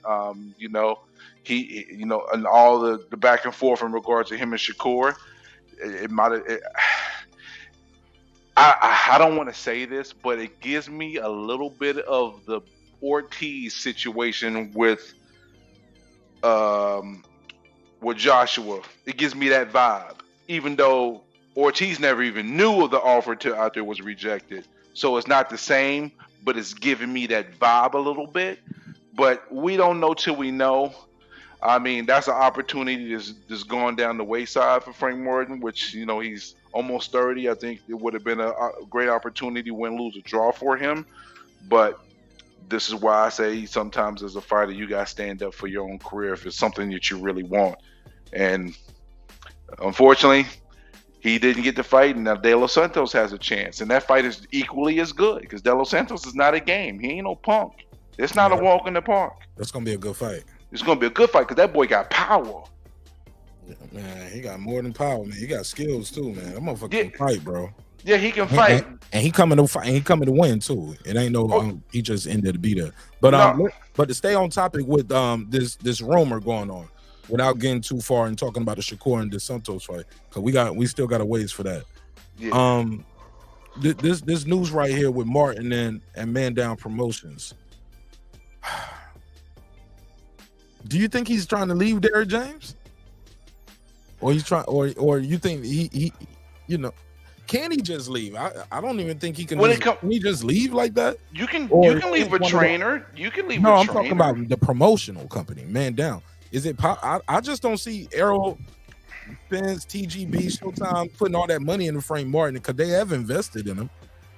To just let him go or drop him? Like I wouldn't do that. I mean, what's his contract? What's his agreement with him? We don't know what that is. That could very, very, very possibly play a role in the circumstances that is going on now. Maybe his deal with them is coming closer to an end. Maybe it's not. We don't know. So it's a lot of what ifs. but it's definitely looking a little fishy. It's definitely looking a little fishy. But Now until this will make more sense too when he say I didn't duck shit. You know what I'm saying? Like this will make more sense. Like if these rumors are true, you know what I'm saying? And I hope they not, because I think they got a good thing going over there. He's been very successful, in my opinion. You know, with those guys, I think they've been doing right by him. He got that. We need to see more of him. We need to see more of him. But also, Frank Martin should be more vocal on like these other guys, man. I wish he was more vocal out there, speaking more. You know what I'm saying? Even like he don't do the Twitter fingers like these other fighters. But it's important though. You got to be out there active. Even when you're not just. And I don't mean just talking shit. I mean like if it's a good fight on or if it's a good game on, like you'll see the other big stars and other people talking about it. You don't really hear too much from Frank Martin. He be kind of just engagement in general. Yeah, just like, hey man, this was a good Clarissa Shields versus such and such fight. Like you might not hear that from him. Yeah, you're not asking him to be out of character because that doesn't seem like his character. But you just want him to be... Okay, you was watching the LeBron. Oh, that was a crazy 360 dunk. Like just tweet something, nigga. You know what I'm saying? Type something, and then put hashtag the GOATs. Like we need to hear from you more. Build your base. I was saying the other night, man, I like Frank Martin. A lot of people don't even know where he's from. People don't even know where he's from. People think from the D. Right. He was born there, but he's from he raised in Indianapolis. That's where he at, Indiana. And people just might assume he's a Texas guy sometimes because of who he rolled with. But I think he's super dope, man. I think he's super talented. And seeing him fight in person really gave me a different respect for him. And just like even his character, like that day he stayed after that fight, after the weigh-in for I don't know how long. After I remember he said very early on, I was like, man, I gotta go get something to eat and rehydrate, y'all. But man, I looked up, it's about an hour later, bro. He's still in there doing interviews, sitting down doing interviews, and I'm looking at his face like, bro, this nigga need to go rehydrate, bro. Down to earth. You know what I'm saying? But he was soaking in the moment. He was answering every question, very clear, concise. He didn't run from no question. He was just so chill. I was like, I like Frank Martin. So, but I can't protect him though. You know what I'm saying? That ain't my job. I like him. You know I what I'm like saying? Frank Martin too. But I like the fact Frank of the Martin, matter is, it looked like a duck. It looked bad. Yeah, it looked bad. He looking bad out here. But what he's talking about is I didn't duck. Shakur then replies with, no, he said, nor did I ask for 50. Shakur was like, I got some DMs. Shakur didn't drop the DMs though because because the way he dropped that recorded video a couple weeks ago, like it was like, damn, you dropped the recorded video and then you leaking DMs, like that's a little snaky. Yeah, he did Shakur instead of the shark. Yeah, they're gonna start to call him Shakur the snake. You know what I'm saying?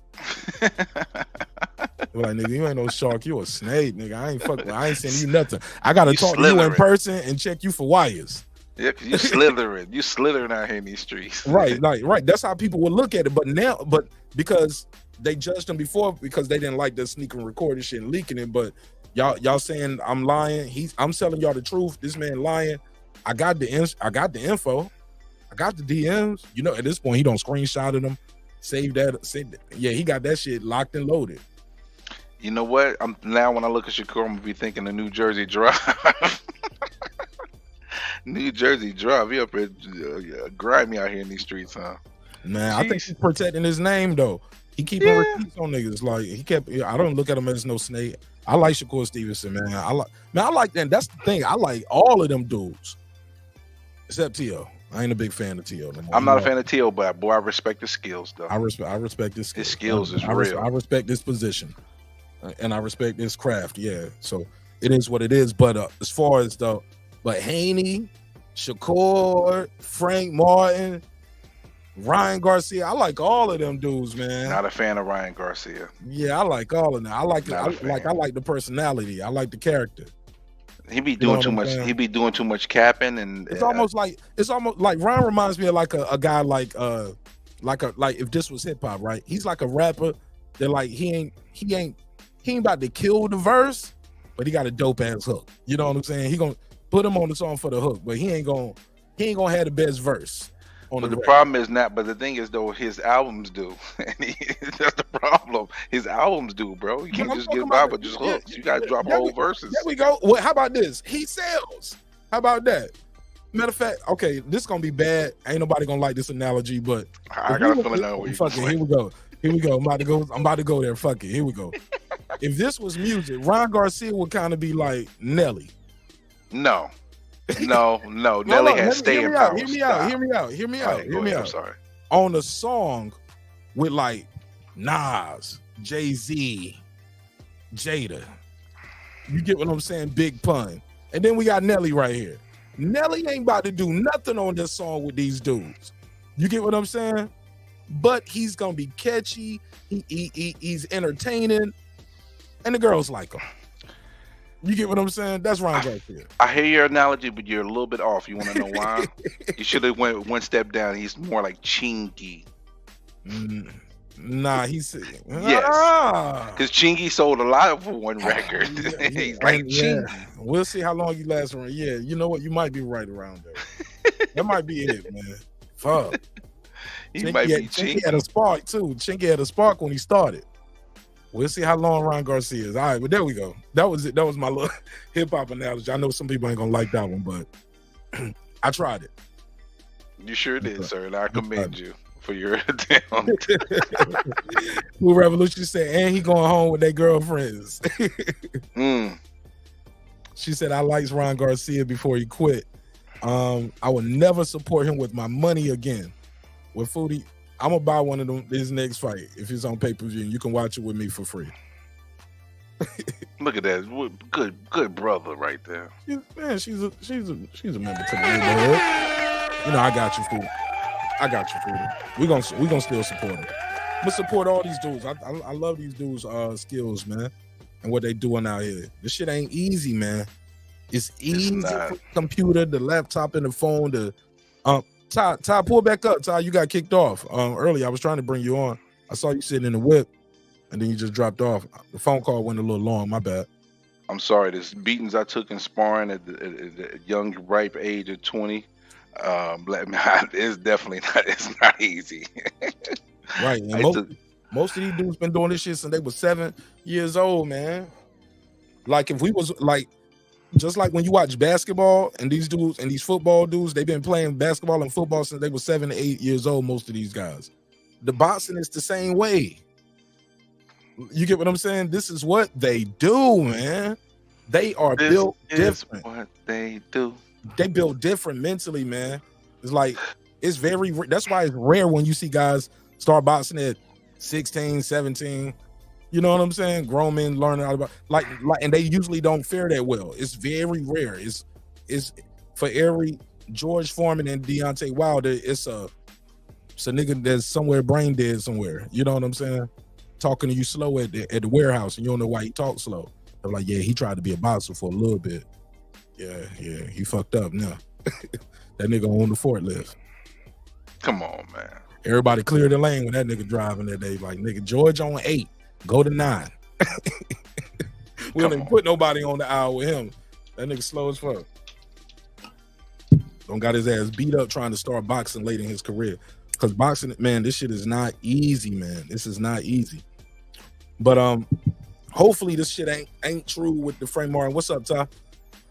Hopefully this shit ain't true though, isn't true. Well, how about this? Instead of saying hope it ain't true, I hope whatever decision Frank benefits his career to the highest extent. Absolutely. Whatever happens. Yeah. But how does something like this leak though? By accident? Who leaked something like this? I mean, all you gotta do is talk to your people. You can talk to a couple people that's close to you. Tell them how upset you are, and then somebody ask a question, and to that same person say, "Yeah, he ain't too happy about what's going on right now." And then you know just how a message gets passed. If you take one message and I say to you, by the time you get to the 100th person, it's almost a different story. It can be simple as that. He could have simply just been a little upset, but because one person heard it, by the time they got to the 99th person, it might be now he want to leave, and that might not even be the case. You know, we don't know. But it's a good question to ask, though, considering what he has said, what transpired, the magnitude of the fight that was online for him. So it's a legitimate question to have, but we don't have the answer, Sway. You know? Yeah, man. This, like you said, though, at the end of the day, I hope it all works out for him. But in the meantime, in between time, we do have Shakur fighting Dos Santos, man. That's gonna be a good fight, man. How you see that going? People he was gonna stop Frank Martin. It's going to be some early fireworks. I think Shakur will be the first time we see him get hit with a punch that we we can physically see that. Oh man, he got hit with a good shot. Like he got hit with a great shot against Valdez, but he played it off so good we didn't know that body shot he got hit with tore him up. He's gonna get hit with a good shot, but the thing is though, it's gonna take more than one or two good shots, and I just think over the course of a 12-round fight, he just doesn't make that many mistakes for another fighter to take advantage of, and you got to have a next level skill set. And I don't know if De Los Santos has that. He does have a very good skill set. He's a talented fighter, but does he have that next level? Is he on that level? We're gonna get to find out. I don't think he's quite. That's spicy. But I think the pressure and all the things that he does can be used against him as well. It can be used against him. It's that good that is. He don't in most people's mind there is no 50-50 fight for him until you start talking about the Tank Davis or Haney or something like that. Is he just that good? He's so defensively responsible. He is more defensively responsible than Terence Crawford ever has been until this Errol Spence fight. Just keeping it a bean. Terence Crawford used to take chances and sometimes would get hit. That didn't happen with Shakur. That's why Bud look at Shakur like, yo, you nasty. Because he probably like, man, when I was your age, I wasn't as good as you are, bro. You nasty. And he is. He's nasty with it. And I like Tank more than all of these guys, but I personally believe that he's the person that will beat Tank. But I think Tank can beat him. But wow, he's the one guy that can beat Tank. I don't think Devin can beat him. Devin's a good fighter, but I just don't think he can take that much heat. He barely held up in the heat of Loma. He can't hold up with Tank heat. That's a different type of heat. That's melting steel beams type of heat.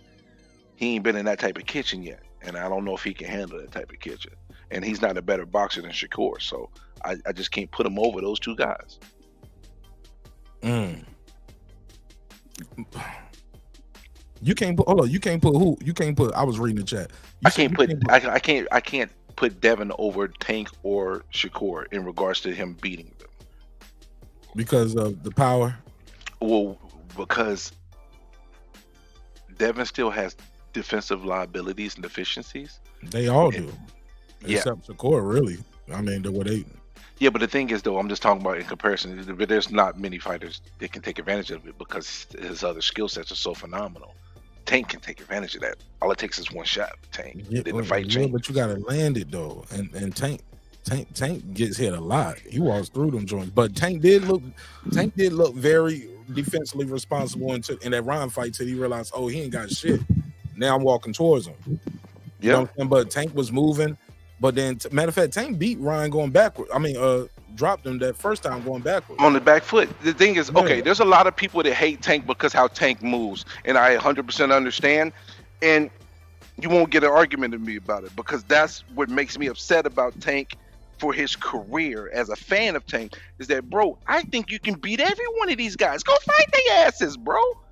Is how his career is being moved. But skill set wise, he is very, very, very disrespected to some degree. I think his ring IQ is way higher than most people give him credit for. Who, Tank? Yes. A couple of my bros in this shit. I agree. They hate Tank. And I tell them, I said, listen, I understand why you hate Tank, but just skill set wise, he got it. But the problem is they're not putting him in a position to show the whole world. They're protecting their investment and getting to the bag. I understand that. But bro, you can get to the bag and dominate the other fighters. He has the ability to do it. Let him show everybody. Mr. Right? Golden, what up? Yeah, I agree. What's up, Golden? What's up, gentlemen? How y'all doing tonight? Blessings. How you doing, BEK? What's going on, Doc? I've been missing for a week or so. Was everything all right? Yeah, are you doing okay, bro? Yeah, man, I'm good, man. I'm good, man. Just waking up on a little power now. Okay, well, the floor is yours. Let me fall back. What you got on this topic? Man, I'm trying to catch up, man. I'll tell you, I've been out for a week or so. No, I'm trying saying to catch up. we ain't been live for a week. I'm talking about the last 5 minutes. Oh, shoot, man. Steven just on the bullshit talk about Tank. Ain't Tank ain't nothing. Okay, I understand. I ain't gonna beef with you on that, King. Why you say Tank ain't nothing? Let me hear it. Oh, Tank needed. Everybody all ride on Tank, man. Until I see Tank really fight somebody and get tested, man.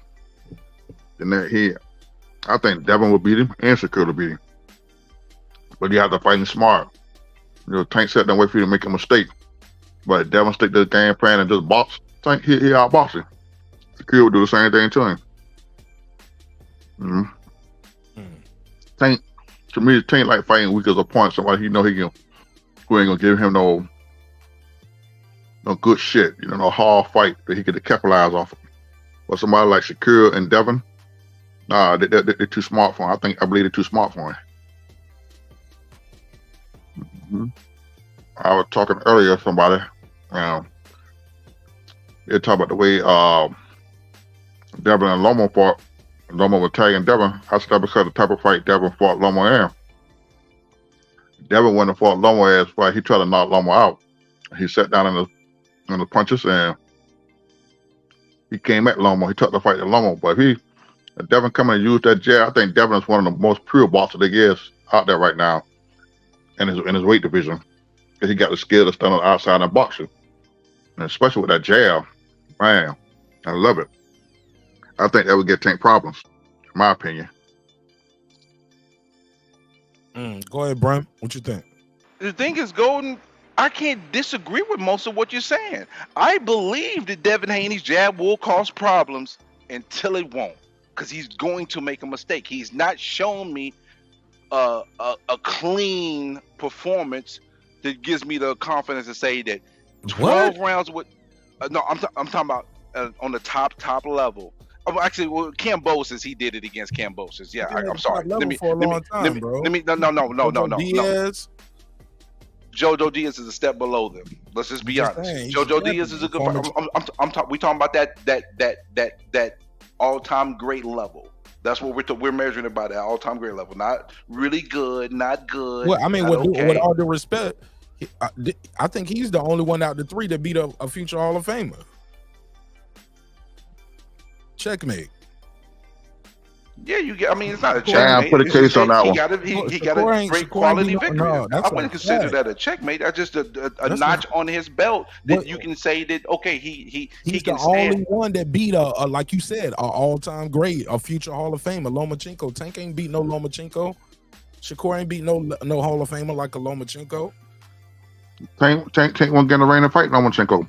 You won't get in the ring and fight nobody like that. See, this is where my argument ends, because I have no argument for this. Because I know that they ducked out of a Lomachenko fight for 5 years. So it's like, that's why I get upset, because I believe Tank has the ability, but because how they moved him, the arguments that Golden has made about Tank, I can't fight him on it, because you got your body of work, bro. I mean, the best fighters is in your division. You have not fought with them, not even sniffed them. So I can't even argue with that. I can't.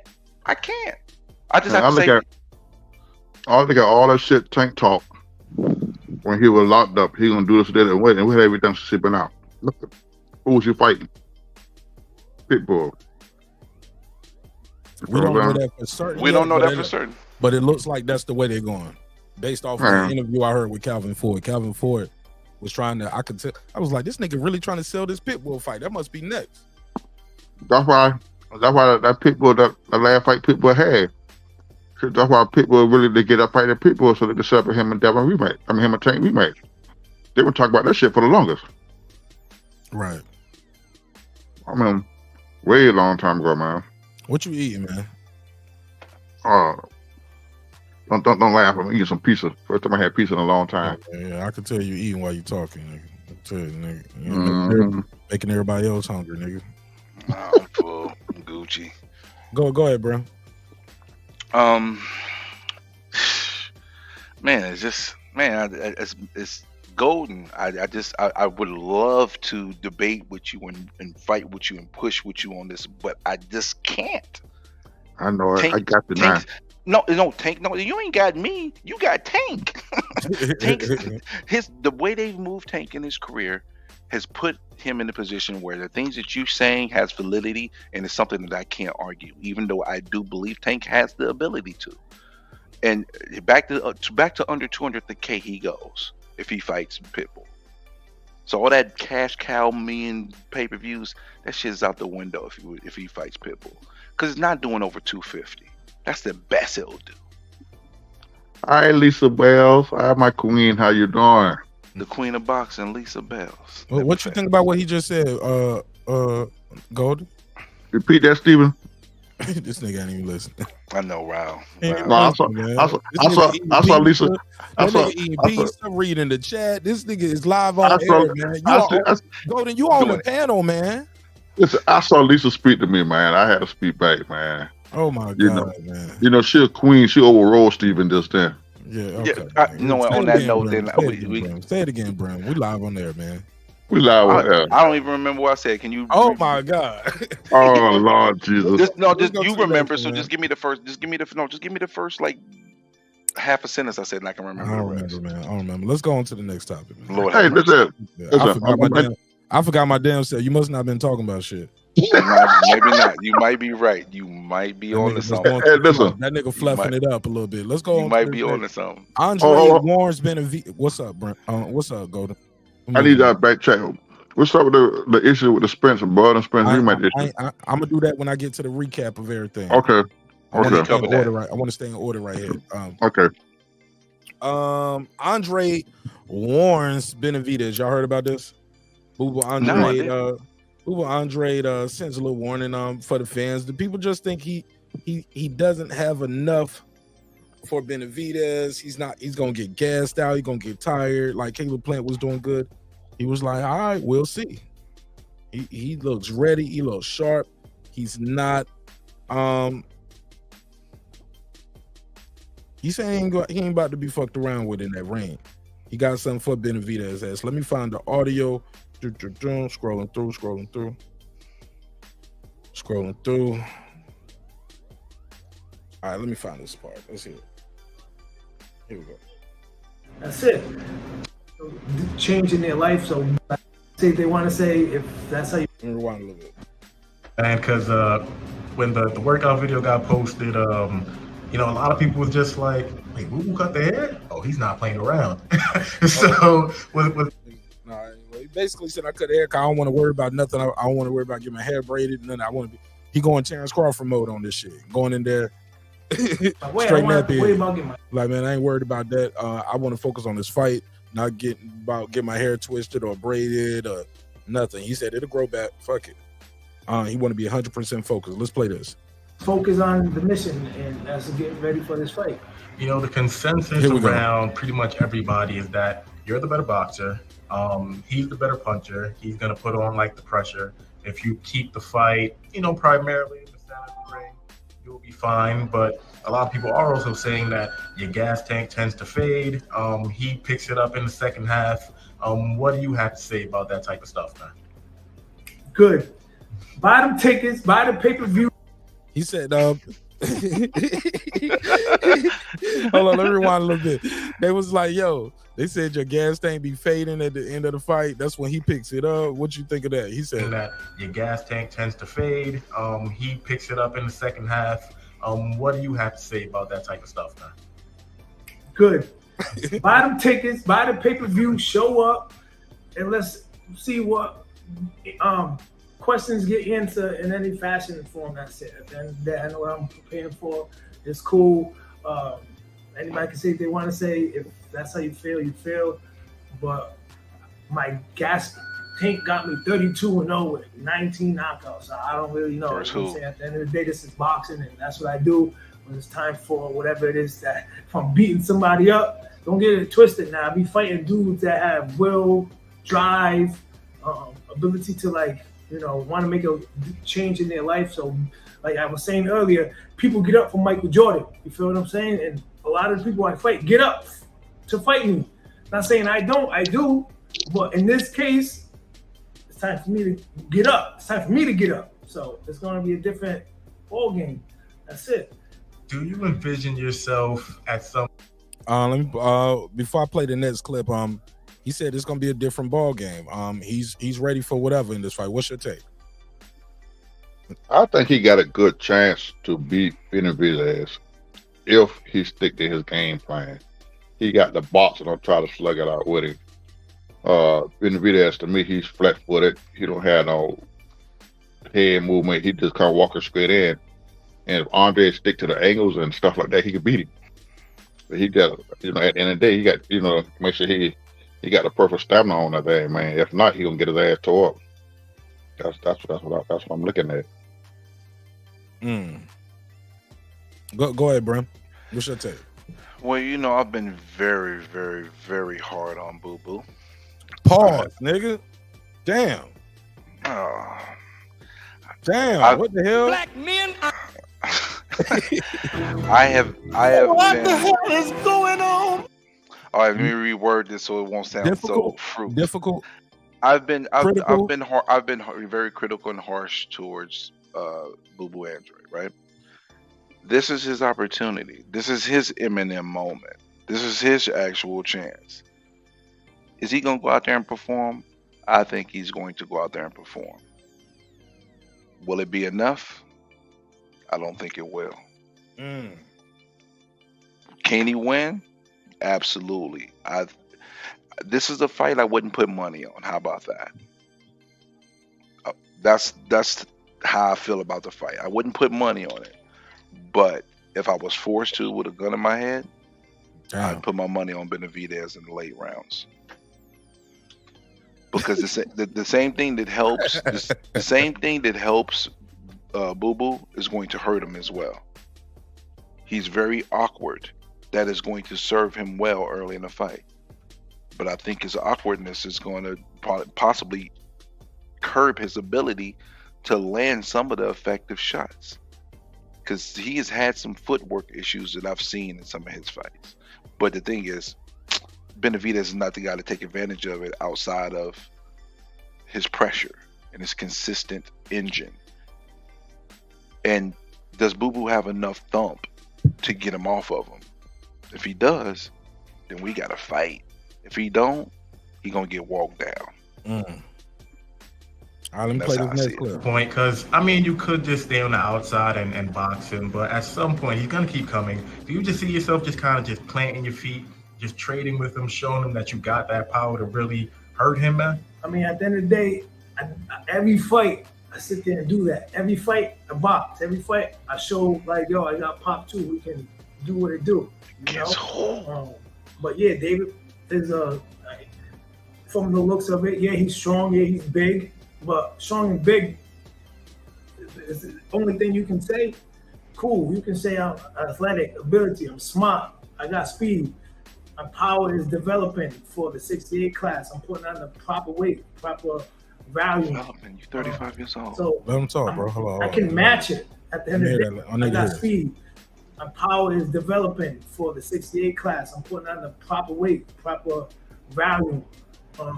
So I can match it. At the end of the day, he's not like no one-punch knockout artist. You know what I'm saying? He does put his punches together.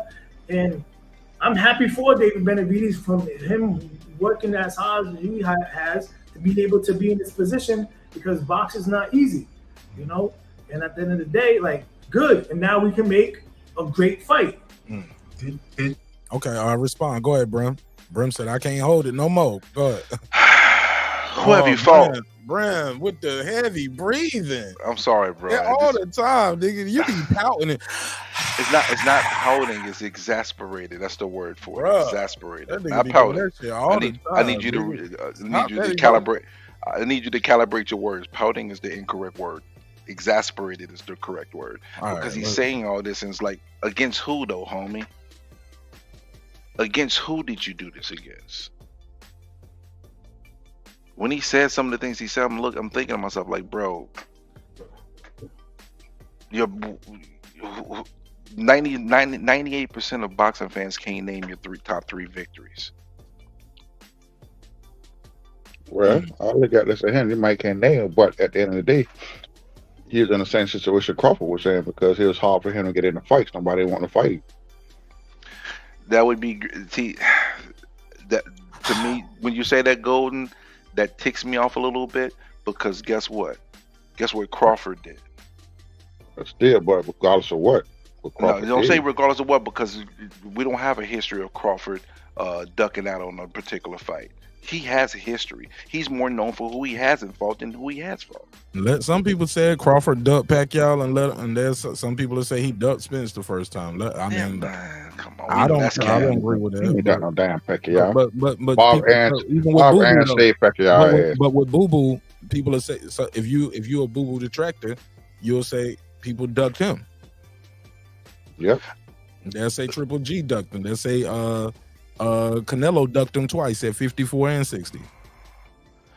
The thing is, I do believe Triple G ducked him. I'm just gonna keep it a bean. But my point is, so those are big fights, man, and it's not his fault. He's in those divisions that don't have a lot of big names. Not a lot of big names at 60, bro. I don't want to do. Charlo's froze him out. I got that video. Yeah, you know what I did? We black card Boo Boo Andre. You can't get no money in this boxing shit, nigga. Remember that? Told my brother he can't fight Boo Boo, and that's what happened. So, all of that, who you fought? I mean, you don't. At the end of the day, you don't fight the resume. You fight the man in front of you. Yeah, well, how about the Parker or Yanni back? That was a man that could have been in front of him that he didn't fight. Oh my God, bro, you reaching though? How am I reaching? Because 98% of boxing fans don't know who he is. But the thing is, those fights would have put him in the position. But those fights would have put him in the position that he needed to be in. Your original point was against who, and motherfuckers don't know who that guy is neither, bro, or who he fought to even get in position. Like I'm just saying, people don't know him. You know, people don't know him. So that's the excuse we're gonna give for him. No, that's the thing. No, that's what you said, sir. I'm attacking your argument. Yeah, but you can't. I'm not gonna let you get away with using that as your core. Sir, that's what you mean as my core. That's your argument. You said no. That's not my only part of that. Okay, well that was your first argument. You even interrupted the interview to say against who? Okay, against who? That guy that you just said he should fight. People don't know him neither, bro. But knowing somebody division, I named some guys that ducked him with big names, and you was like, all right, well, yeah, the big names. One Triple G. But the thing is, you can't sit around waiting for that one fight. What about Canelo at 54 or 60? Why he ain't fighting? He had a title. Well, I know about the whole 160 situation. The 150, I'm not going to speak on because I don't have those details. But the 160, that was not a duck. Okay. When he might have ducked him at 154. Listen, he might have, but at 160, nah, he didn't duck him. What about Charlo? What about Jamel saying, "I told my brother we black carded him"? Quote end quote. Well, you ain't getting no money in this boxing shit, nigga. You better go back to that bar you was trying to build in Rhode Island. Ain't no real niggas in the Rhode Island, nigga. You remember that? That's Jamel Charlo admitting that we froze him out. He can't fight us. What's the excuse for that? Because the biggest names are those names. The Charlo, the Canelo, the Triple G. They all went another route instead of Boo Boo Andre. And the same thing that's happening. Go ahead. Because that shit be like nails on the chalkboard for me. Boo Boo had an opportunity to be in position to have the fight the Ryder got. That was Boo Boo's slide.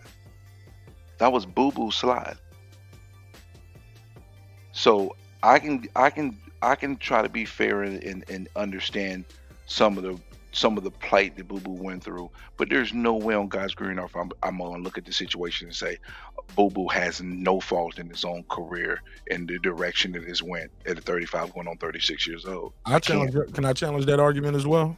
Yeah, please. Who did he fight instead? No one until he got to Nicholson. Who did he fight instead? Desmond Nicholson. On what network? Was that on the same network, or did he leave that network and that in that situation over there? He left the network. Okay. And the reason why I say that is because that's key too. You can't call, because what comes with that contract, and obviously turns out he was right by leaving that, because the next fight he wouldn't have got the Canelo fight anyway. Canelo was fighting John Ryder. No, John Ryder got his spot, bro. No. John Ryder got his spot. Let me finish. We don't know what comes with it. You think that was just you fight this guy and you get a one-off, or you would have to fight multiple fights? You think that was a one-off deal for him? No, we don't know here's the thing. We don't know the intricacies of that contract. Far as if you fight this guy, it's a 3-fight deal. The next fight, when he fought that guy, the next fight would have been Canelo, but Canelo wouldn't have got Canelo yet. That would have been on the same time schedule. Or Canelo could have just said, I'm gonna fight somebody else again. Or you're not, or Canelo, and now we know Canelo is on PBC. Turns out he's in the right place to get all the big fights that we want. The Caleb Plants, the David Benavides, the Morrell, possibly Canelo. He's ended up in the right place. It's just fans didn't fix that noise. It's just the fans didn't get what they wanted, what they thought was the best thing. But we don't know if that was a one-off fight. I don't think that was a one-off fight, because he didn't have, that would have been a contract extension. He never fought nobody else. He didn't fight nobody instead of him. He left and went to a whole nother situation. So it's just easy to say, well, he did this. Well, who did he fight instead? Oh, he didn't even fight on the zone no more. He's done with that situation. That's important. That's an important caveat. All right, well, to add another piece to that caveat, he didn't leave to go to PBC till over a year afterwards. And on top of that, what was happening during that year? Let me was finish. Was negotiation? Was he beefing with the promoter and the network? Can I finish? Okay. All right. And on top of that, if he did not turn the other direction for that fight, it wouldn't have been Ryder fighting the Canelo. Now, it's possible you made a point that Canelo still could have went the other direction. But guess what? If Canelo had went the other direction, it's possible that belt would have been his, because he would have been mandated. He would have been in that position. That position was for him to have. Mandated and ordered ain't the same thing, bro. You do know that, right? Okay, Mark, guess what? Boo Boo made no mistakes, and he's on the right path now. But at the end of the day, he is in a position now to be able to get the fights that he wants, to be to solidify the back end of his career. He's in a position of it now, even though we disagree on how he got there. I personally believe some of it is not his fault, and some of it is his fault. I feel like you're giving him the benefit of the doubt for everything. Like this fighter, none of it is on Boo Boo, and I just can't roll with that. We'll take the argument. What was I wrong about Triple G? Was I wrong about Charlo? I don't think he was wrong about Triple G. Was I wrong about Canelo? I don't think Canelo ducked him. I don't think Canelo. A lot of people believe he ducked him at 60, not 54. Yeah, I don't know. I can't speak on the 54 because I don't know, but I do know about the 160. Okay. So I'm only going to speak on what I know. I don't know if he ducked him at 154. If I should maybe go back and do some research on that and see if he ducked him at 154. Not even duck. Just to say they chose another option. You get what I'm saying? Yeah. But he was there. He was there, and he was there. He was available. He was a champion. He could have unified. Well, he tried to unify 160. No, I'm talking about I'm talking about when Boo Boo. It was a time. Yeah, the unification was at 160. No, it was at 54. When Boo Boo got to 60, Canelo was at 68. He was gone. He been moving around. He left Charlo, Boo Boo, all the motherfuckers hanging at 160. He was gone. Got you. But my point is that though those are the biggest names in those divisions. And you, like I said, I'm not trying to say he's a perfect person in the world. I don't know him, and I don't have a dog in the fight. But dude is not no scrub. No, he's not a scrub at all. But he gives people a reason not to fight him because he's super talented. He's righty. He can box southpaw as well. He's crafty as hell in the ring. He got power. He has good movement. He's difficult, man. He's a difficult opponent. But the narrative that he's trash and he ducks everybody, or he's known more for the guys he ducked. Name all these guys he ducked, because people don't even know these guys that you're saying he ducked. The big names are the guys. The big names are the ones that chose not to fight him. But those fights were the fights that would have got him to the big names. No matter what, if he had had those fights, even if he didn't get Canelo, he would have gotten the bigger fight. We don't know that because he was leaving the promotional company and leaving that network. We don't know that. He still would have been in position, though. He was still in position. No, he would have been in position. Because and what we know now is Canelo left him, so he wouldn't have been in no position. He would still be on the wrong side of the street. No, if he fought that one fight, he wouldn't necessarily been on the wrong side of the street. That's revisionist history. That's revisionist history. No, knowing what we know now, Canelo left. Yeah, but that's after but that's after the fact, though. That's revisionist history, bro. No, no. What you mean? That happened afterwards. Revision of history is me changing something after the fact. I'm not changing nothing. Like this is. But you got your timelines a little off, though, bro. Okay. Canelo left after all this was all said and done. This is way after the fact. Canelo fought Triple G and John Ryder. Right? Yep. Yep. Okay. Could Canelo and before they fought Bivol, right? Yep. Yep. Was Boo Boo ever in talks for Canelo? Has Canelo already don't told him, I'll never fight you, you're a horrible fighter? Has that happened? Did that happen before too? Or is that revisionist history? Could that happen before?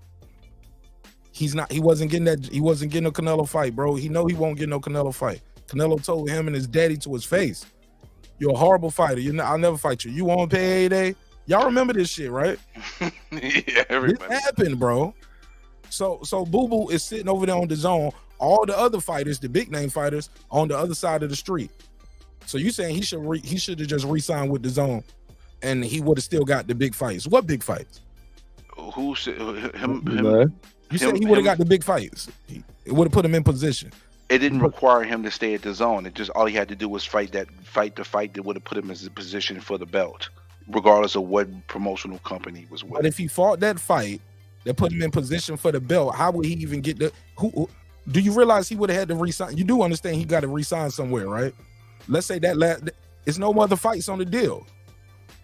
So resign, fight this fight, and then you gonna get the Canelo fight next? The guy who just told you to your face he ain't gonna fight you.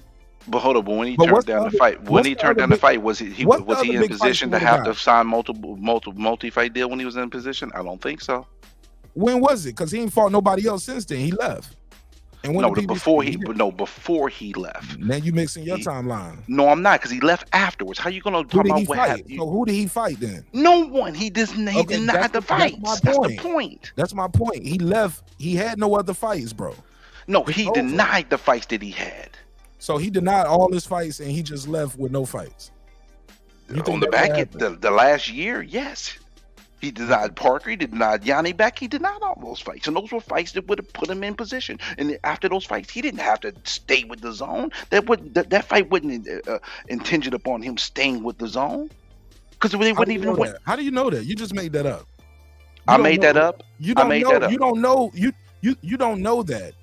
And you don't know that either. I know enough about boxing and the business boxing. We ain't about to give you no big fight and just do a one-off and you go about your own day. Oh, but you just hold. But how's it a big fight when you just said nobody knows who Yanni Beck and Parker is? Hold on, which one is it then, bro? No, you said it's a big fight. I'm going with what you said. No. It's a stepping stone to his big fight because it would have put him in position. So I put you in position for a big fight and you can go your own way, or I put you in a position for a big fight and you got to it's a 2 or 3 fight deal at minimum. I'm asking you. Yeah, Steven. Answer the question, Steven. We don't know. Okay. We don't know. Well, okay. Well, historically, do promoters and networks do that? Historically, is that what they're in the business of doing? Well, why was the fight on the table in the first I'm place? asking you, historically, is that what they do? Most of the time, no. Thank you, Steven. That's all I'm saying, bro. But was the fight on the table? What fight? The Canelo fight? No. No. Was big the Johnny fight. Beck and the Parker fight on the table for him? And those What fights was would the have put him stepping in stone? position. Let's say he beats Johnny Beck. What that was his belt. That's a title defense. Nobody even knew who Johnny Beck was. People know Johnny Beck because Boo Boo dropped the belt and moved up to another division. People didn't even know who Johnny Beck was, and then he didn't even look good in his last fight neither. And By the then when way, he went up, people and saw then his last fight, he was like, "That's the guy y'all said was ducking Boo Boo." and then he goes up, and then he doesn't fight Parker. Which now who fights Parker and who gets that position? Ryder. If he didn't take, if Ryder would have never been in that position if Boo Boo didn't go the other direction. You think he just? Okay. That's a fact. If Boo Boo did not deny that fight, Ryder wouldn't have been in that position. That's a fact. And would Boo Boo got the fight? Maybe not. But he would have been in position. But he would have been in position. Would he have had to resign though? We don't know that or not. Okay. All right. Don't know that. We do know Canelo said, "I'll never fight you. You're a horrible fighter. Get the fuck out of here. You won't pay that." We do know that happened, right? We do. So if Canelo don't told you to your face you ain't gonna get the fight, who's the next best people you should be fighting? David Benavides, Caleb Plant, those PBC guys, right? The Andre Durrells of the world. You need to be over there. That's where all the names at. Okay, but he still could have got that other fight in and then did that. All right, fair enough. Fair enough. Being inactive didn't do him any favors. He didn't fight nobody. So all I'm saying is it's not like he turned that fight down to fight somebody else, which leads me to believe it was some contract issues going on because he ended up leaving. It's not like, okay, well, you don't fight him, we'll fight somebody else then. Or we just let you leave with no fight on your contract. I don't believe that's what happened, but I'm going to try to interview Boo Boo. He's somebody I would love to ask a lot of questions to. All right. Indeed. All right. Well, shit, that's it on this one. Let me do the recap real quick. Anybody got anything on any of the topics we talked about tonight? I think Golden said he wants to know what was up with the Bud Spence rematch issues. Apparently, the going up in the weight, and what they're saying is Bud might want more money for the fight. Okay. What's the problem with that? Well, I guess the rematch shit was already from what I was, the way Mike Coppinger just explained it, and I might be wording this wrong, but it was part of the splits might be already set for what the split's gonna be for the rematch. But the caveat is this weight going up. So Bud might be in position to say, look, you want this rematch at 154? I might want a little bit more money. Okay. Because the winner gets to decide. Or Spence, you could do your rematch, but we're gonna fight again at 147. Mm-hmm. Sound like negotiation to me. So that means position of power. That means he get to bust Spence ass for more money. If Spence won that rematch, he might have to either give up a bigger percentage or I don't know, or a straight flat fee like shit. Give me extra $2 million then off the top. Give me $2 million, a flat fee of $2 million out your purse, or I might get a bigger percentage, 60-40. Take this 70-30, 80-20, whatever I give you. Yeah. Like whatever I give you. What you think of that though? People Why you saying Crawford is feeling himself. Some people saying like, yo, this is being unfair. You turn it down to Garcia and the Thurman fight. Now it seems like you pricing yourself out the Spence fight. What say you? No, he's not. He's not pricing himself out the Spence fight because you got to look at the way they treated him. That's my whole thing on this take here. Look how they treated Bud.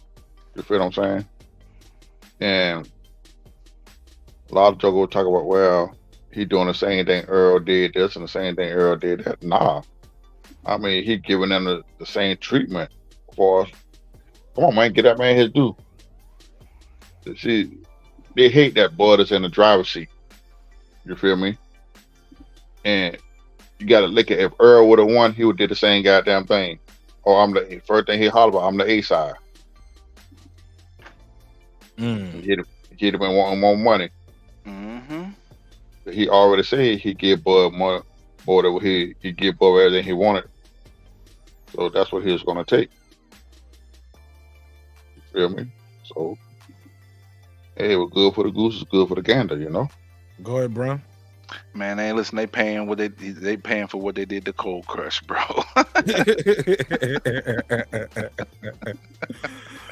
Overcharged the nigga for what they did to the Cold Crush. That's a fact. That's funny too. Yup, that's what it is. Go ahead. Oh no, man. I mean, at the end of the day, man. Listen, he's in a position of power. You want to fight? We can fight at 147. I have the right to make that decision. Oh, you want at 154? You gotta toss me another M or two. That is what it is. Or as the fight's at 147. Now you gonna have to turn the fight down. Now what? Position of power. I have no feelings either way because that's their business, and he has the right to do that, to be in the position that he's in right now. So shrugs. Spence. I love every bit of it. I mean, because they're just exposing a lot of shit. I looked at the Lancaster I've been out of commission since Friday, so I really lost track of everything about reading that thing with Keith Thurman and all them there. Come on, man. Y'all need to come on that bullshit. Let's be for real. Keith Thurman's gum stay yapping. He do more talking than fighting. He's a championship talker. That's it. Keith Thurman gonna make his money being an analyzer. I'm surprised nobody didn't give him a job. He might as well go ahead and retire. Because he's not gonna fight nobody else. He been out the ring now since February of last year. Yep, and before that was 2019. So this man had fought 3 times in 7 years almost. So he's not gonna fight nobody else. It was supposed to be him in the ring versus Ugas. Yeah, what happened with that fight? Please tell me what happened with that. Ugas is fighting Burials. The end. Hold on. What the fuck? What the hell? Man, I've been gone the whole week. The Ugas fighting Burials now. Martin and Shakur fight is off. Man, what the hell going on now? The lovely shenanigans, man. I mean, based on the history, it looks like Thurman probably asked for more than what the fight was worth fighting Ugas.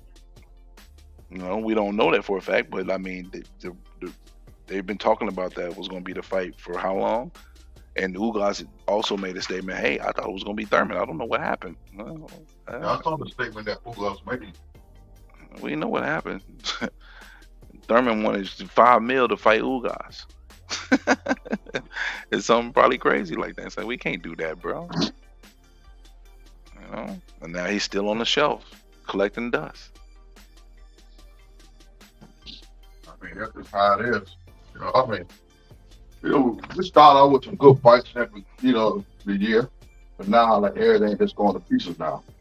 I wouldn't say everything going to pieces, but it's enough nonsense. I mean, the person that started the nonsense this year was Tyson Fury, but don't get me started on that.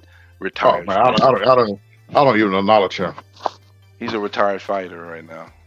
He's Mayweather versus McGregor at this point. And the thing about it, they allow him to do it wherever he want to do. Yeah, you're right. And it's ridiculous. And they allow him to do whatever the hell he want to do. Well, WBC tends to do that, very heavily. They let Canelo do what he wants. That's why I don't be sitting here caping for Canelo all the time. Like Canelo ain't perfect, but this right here is extra. How you gonna let him fight? You had a chance to fight undisputed, and you got him fighting somebody that's never fought a fight in boxing ever. And then he clearly states, "I don't even want to fight Usyk." He don't want to fight Usyk because he can't deal with small men. Small men gives him the business. But I gotta give it to him. I think he would beat Usyk though. I mean, I think it's a tall task for Usyk to beat him, but the thing is, does Fury even have feet left? Fury used to have some pretty good feet. I don't think he has any feet left. He don't got he don't have any movement anymore. That's why he just linked on Wilder the whole time. Used his weight, linked on Wilder. He did. Now, you know I'm a big Wilder fan. You feel what I'm saying? But he fought the best fight that he could fight Wilder. You feel what I'm saying? He used his size and length on him. After that first fight, and Wilder did him the way he did it. You feel what I'm saying? Fury changed the whole entire game plan. The second fight, Fury attacked Wilder, came in on Wilder's ass. Wilder still, that was a slugfest. You feel what I'm saying? And that third fight, I think where Wilder messed up at, he came in too heavy, especially the upper body. You feel what I'm saying? You didn't build your legs up to carry that weight. You feel me? And plus, you ran out of steam. You were doing good with jabbing to the body and shit. You just ran out of steam. But Fury just came in heavier and leaned on it. Do you say he ran out of steam, or after the first round he threw everything out the window and went back to what he does best? Keep it. That motherfucker ran out of steam. No, he after the first round he threw all that jabbing the body was out the window. Steven, right back to doing what he was always doing. Steven, I say he ran out of steam. Now don't argue with me. I'm sorry, you wrong. I told you. No, he did run out of steam. Yeah, he did run out of steam after he just started throwing caution to the wind after the first round because he stopped going. That jab he had that was looking good in that first round, it was over with. Second round. Fury started leaning on his big ass, started leaning on that motherfucker, man. But I got to give it to Wilder. He went out like a true champion. He got his ass up a couple of times. He got laid out. Fury just, I ain't gonna take nothing away from him. But since then, I mean, Fury haven't really fought nobody since then. That was his best fight, was Wilder, besides Klitschko. And that fight with Klitschko, that was a boring ass fight to me. You know, he should have lost what boy now, Wilder, when he bust up his eye. They should have stopped that fight, man. Well, I got it. Go ahead. Go ahead. What you say? Go ahead. Finish what you're saying. No, I'm saying, you know, that eye was just like the Klitschko fight when Lennox Lewis. That eye was fucked up. That's why they stopped that Lennox Lewis fight, because Lennox was losing that fight. Nah, his eye was fucked up too. Yeah, I'm just saying, but Lennox was losing that fight to Klitschko. The Klitschko eye wasn't that fucked up. Lennox would have lost the last fight. Yeah, but if it was the fifth, we'll all be Errol Spence. Yep. Damn, we be drunk as a motherfucker like Errol. See, guy that I cold, Mark. Put a case on it. Yeah, I'm just saying, bro. If it was the fifth, we'll all be Spence. I want to play this video, man. Y'all seen this video going around? Adrian Broner causing chaos in the McDonald's. No. Bram, you seen this video? Bram at work. He must have muted himself for a minute. Sorry, guys. All right, here we go. You said this is a video going around. Adrian Broner in the McDonald's about to fight and shit. Y'all seen this video? Yeah, nah. Bram, you seen it? Nah, this shit just came out. It came out today. Well, yesterday. Go ahead. All right, let's play it. Let me play it. Hey, my boy, who cooked this, my boy? Because I'm about to take my shit right here, my boy. So what happened? I got to take it right here to make sure ain't nothing wrong with my shit on. You need a shirt to be. Hey, man, relax, my brother. You relax. Man, which one of y'all did that, bro? Come holler at him, my boy. Come down, or I'm going to call the cops for you. Man, I ain't worried about no cops. I'll bat him too. Okay. My boy, come holler at me, my nigga. Or I'll come grab you up back there, my boy. And at that point, that's a threat. And then you just threatened somebody on camera. Sir, can you come down the way? Nah, hell no, we gotta record this. Cause this is crazy. She calling the police. That nigga just dumb. I bet not. Hey, who was I talking to? The guy up front. Huh? For real, man. Don't be spending my shit, man. What the hell is going on with Adrian Broner, man? That nigga high, man. Adrian on that shit, dog. He on that fitting all that crack. And tell me he gonna make 140. Nigga, that nigga like he about 200, didn't it? Yeah, he a big ass nigga right now. He don't blew back up in weight. What you think of him? You think this is like a little prank? He's trying to be funny. What the hell is going on with Adrian Broner, man? Adrian do stuff just to get attention. You know, nobody have been talking about him, so he got to do something to keep himself relevant, keep himself in the goddamn spotlight. I mean, come on, be for real, man. Adrian just too dumb. A motherfucker like that, I hate to say it, but you can't give him no money. He don't know how to act. You make a little money, he gets stupid as a fuck. You know, come on, man. You supposed to be goddamn in training before we get ready to come out to fight and shit. You're not even in the gym. You're not even dedicated. You're not focused. That was a goddamn Don King just waste money on this motherfucker, man. He gave him he gave him a chance though. Don King did give him another chance. Yeah, Don King give him a chance.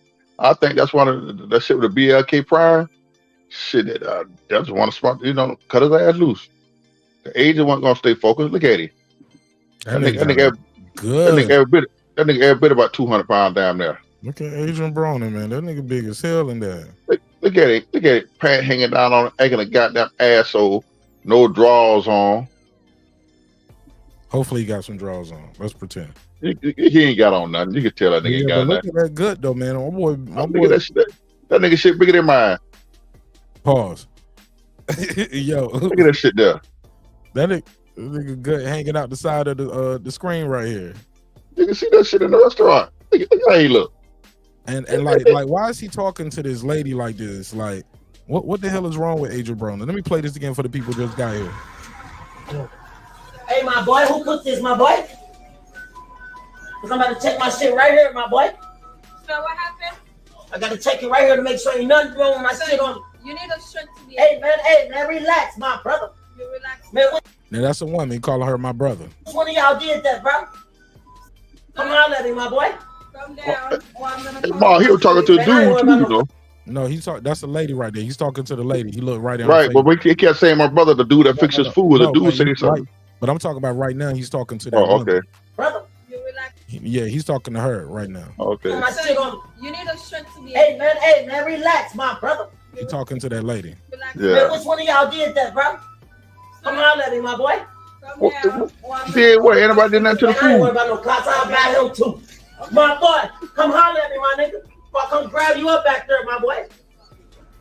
Man, that dude probably want to come out and beat his ass. Hold on. Let me play this. I'm trying to play it for the people who just got here, Golden. Okay. I'm gonna just play it one time, so I ain't got to keep going through it. Hold on 1 second. Check my shit right here, my boy. So what happened? I gotta check it right here to make sure ain't nothing wrong with my shit on. You need a shirt to be. Hey, man, relax, my brother. You relax. Man, which one of y'all did that, bro? Come on, at him, my boy. Come down, or I'm gonna call the cops for you. Man, I ain't worried about no cops. I'll buy him too. My boy, come holler at me, my nigga. I'll come grab you up back there, my boy. Sir, can you put down the link? Nah, hell no, we gotta record this. Cause this is crazy. She calling the police. And now she leaving. She don't call the police. Now he grabbing his shit trying to leave now. For real, boy, y'all bet not. Hey, boy, hey, who was I talking to? The guy up front. Huh? For real, man, don't be spending my shit, man. Adrian Broner, ladies and gentlemen. Adrian, the problem Broner. Irvin Mack, what up? Go ahead, Golden. I was just trying to get that out. He just dumb talk about spending his food. Like I said, Adrian just want attention. I mean, man. Ain't about spending that man food. That nigga just sit up there. Adrian just paranoid. You know, like that scene, you know, like everybody felt sorry for him the time he was in the elevator in the wheelchair. I didn't feel sorry for him. I'm thinking that shit, you know, he just want attention. You know, he's an attention seeker. You feel what I'm saying? Man, you don't have so many chances, man. You know, it just fucked up. He just on some bullshit. You going to McDonald like that, no shirt on and all the shit you talking like that. Man, come on, man. Nigga, you don't throw your hand, you don't even throw your hand like you used to no more. Nigga come up behind the counter and beat your ass. Bram, what do you think of Adrian Broner wilding out in the McDonald's? What's your take? By his fan Brent Reaper. That nigga on break. You know he at work. Okay. Or his mic is muted. He may not know his mic is Yeah. muted. But let me see what they said in the chat. Irvin Mack said AB's bugging. Pittsburgh T said certain drugs can make you paranoid. Stone Tangerine, what up? He said, I thought that was an internet prankster. Man, that's Adrian Broner wilding out in the McDonald's. Like that said, they spit in that man food. Man, ain't nobody fucking with that dude food. Anybody messing with this food? That nigga just crazy, man. How in the hell you know somebody spinning your damn food? You in a drive-through window. No. Hold on. I don't know if that. It looks like he left after that, and that looked like that might have been the second clip. And he went back through the drive-through because you can't be in there without a shirt, so he probably went back through the drive-through. And that other video, the second video wasn't the first video. It was he walked in, then that happened. But hey, look, if you think somebody's spitting your food, you probably should be going to another restaurant.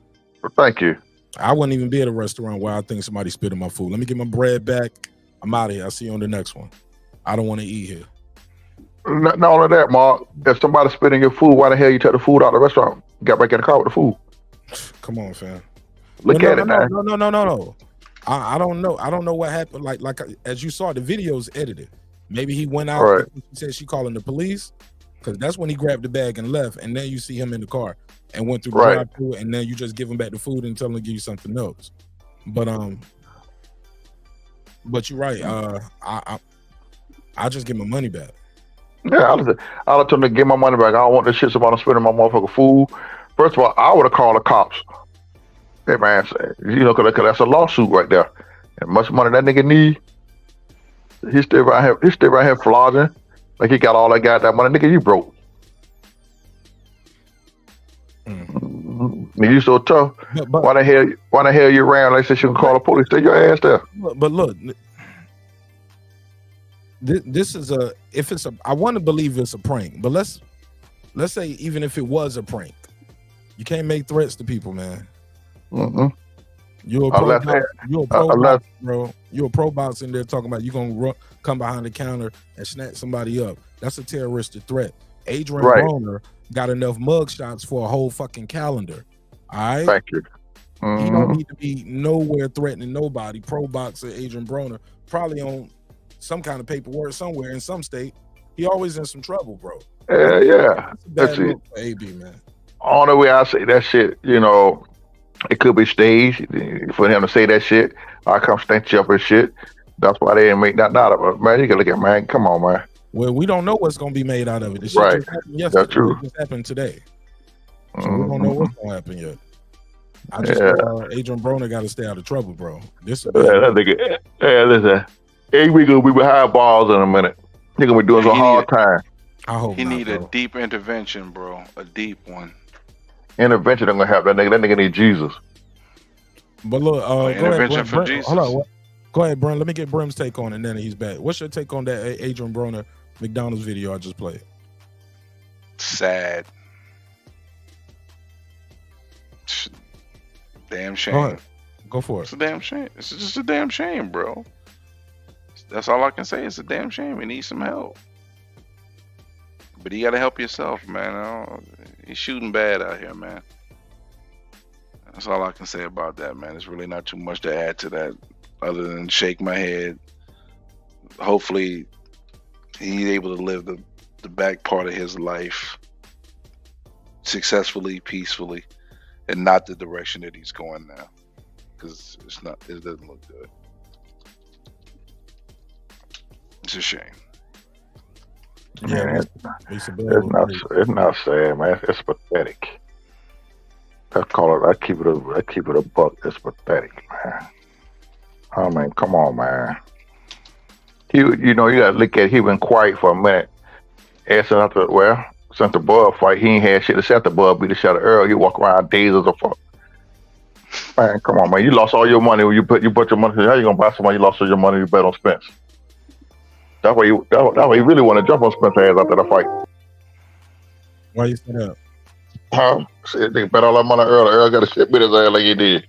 Oh, you talking about Yellow Beezy? No, Broner. Oh. You remember how Broner looked at it and we were trying to talk to Broner after that fight? Broner look the crazy motherfucker. Like, man, I want to fuck Earl ass up. I lost all my money. You feel what I'm saying? Come on, man. Huh? How much did he lose? They didn't never say, but that nigga bet a whole whop on Earl ass and lost. That's a crazy ass bet, that nigga. I won't bet on my money. If I'm gonna bet that kind of money, I'll at least put some on board. I would have had to put at least I can cover something. You feel me?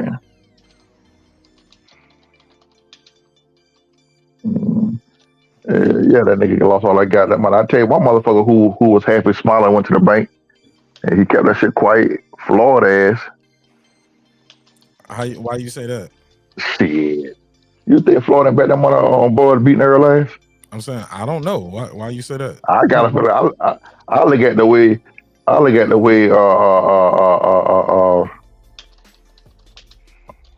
Floyd was looking at the fight, and he was smiling as a fuck when the fight was over with. Oh, I ain't see all of that. I ain't seen with his.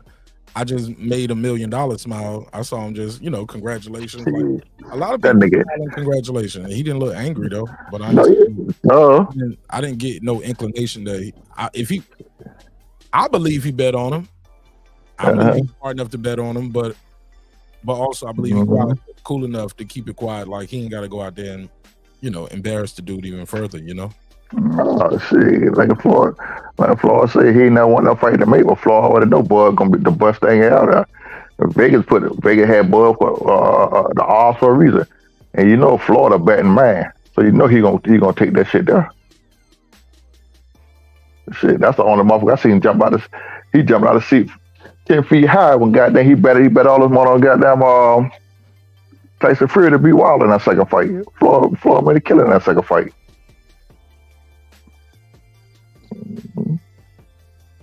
That shit was wild, man. But AB just needs help, man. I think his career is done. He ain't fighting no more. Even if he did, he ain't fighting nobody of no upper echelons. He ain't taking care of his body enough to even be to compete on that level anymore. Hell nah. Yeah.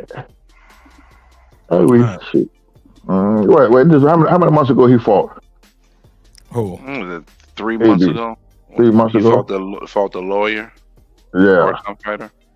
And then he can't knock him out. Get the fuck out of here. AB had an opportunity to be the next Floyd Mayweather, man. Be the next best thing got there. If he was disciplined, even after he lost, he still could have got it back if he was disciplined. I think that fight took something out of him, though. That fight took a lot out of AB, boy. I think his lifestyle took a whole lot more than that fight. Hell yeah. Shit. That man fought AB up, the nigga, and they became gun shy. He wouldn't throw his hands. He wouldn't do nothing. But the saying a fool when his money will depart. Right. Yeah. That nigga's a damn fool. Like I said, I hate to call it that, but let's keep it a buck. Some folk just don't need no money. We can table it there, gentlemen. We can table it there. Cause Golden, you sound like you laying down in the bed, man. Man, I'm just chilling, dog. I'm relaxing, bro. Talking to y'all brothers, man. I ain't sleeping now. Yeah, man. Nah, I'm sitting back out. Yeah, I'm sitting up in the bed, man, to talk to my brothers, man. Nope, we ain't talking you to sleep, nigga. Nope, this ain't bed. I say I'm not. Hold on, Mark. Didn't I say I have? Early. He's not. I took a nap earlier. I took a nap earlier. I don't woke now. Then I ate some pizza and drunk me a soda. So the caffeine got me. You got the itis now. That nigga don't about to have them Bill Cosby dreams with the monsters chasing him and shit. But I got to slide, man. Y'all got any final thoughts before I let y'all go? Yeah, man. Go ahead, Steven. Hey, thank you for having us on as always. Thanks for popping up and keeping the movement of boxing going, bro. Salute to you. Thank you for your time. And you make my night go smooth. So shout out to Golden and everybody else that pulled up Haplo and everybody that called in. Have a I might night. have to make that a clip, Jerry versus Haplo. We might have to let them duel it out. Yeah, man. I heard that shit. I was laughing off that shit. Them two motherfuckers crazy, man. Yeah. All right.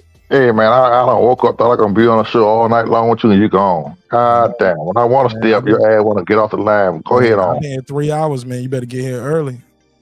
Yeah, man. I had a rough week and shit. Damn, man. You know, I had my nephew got killed a couple of weeks ago. We just buried him, so he was in a car accident. Yeah, he was in a car accident, man. Him and his homeboy, they were going down to Statesboro, Georgia. My man had just brought the car.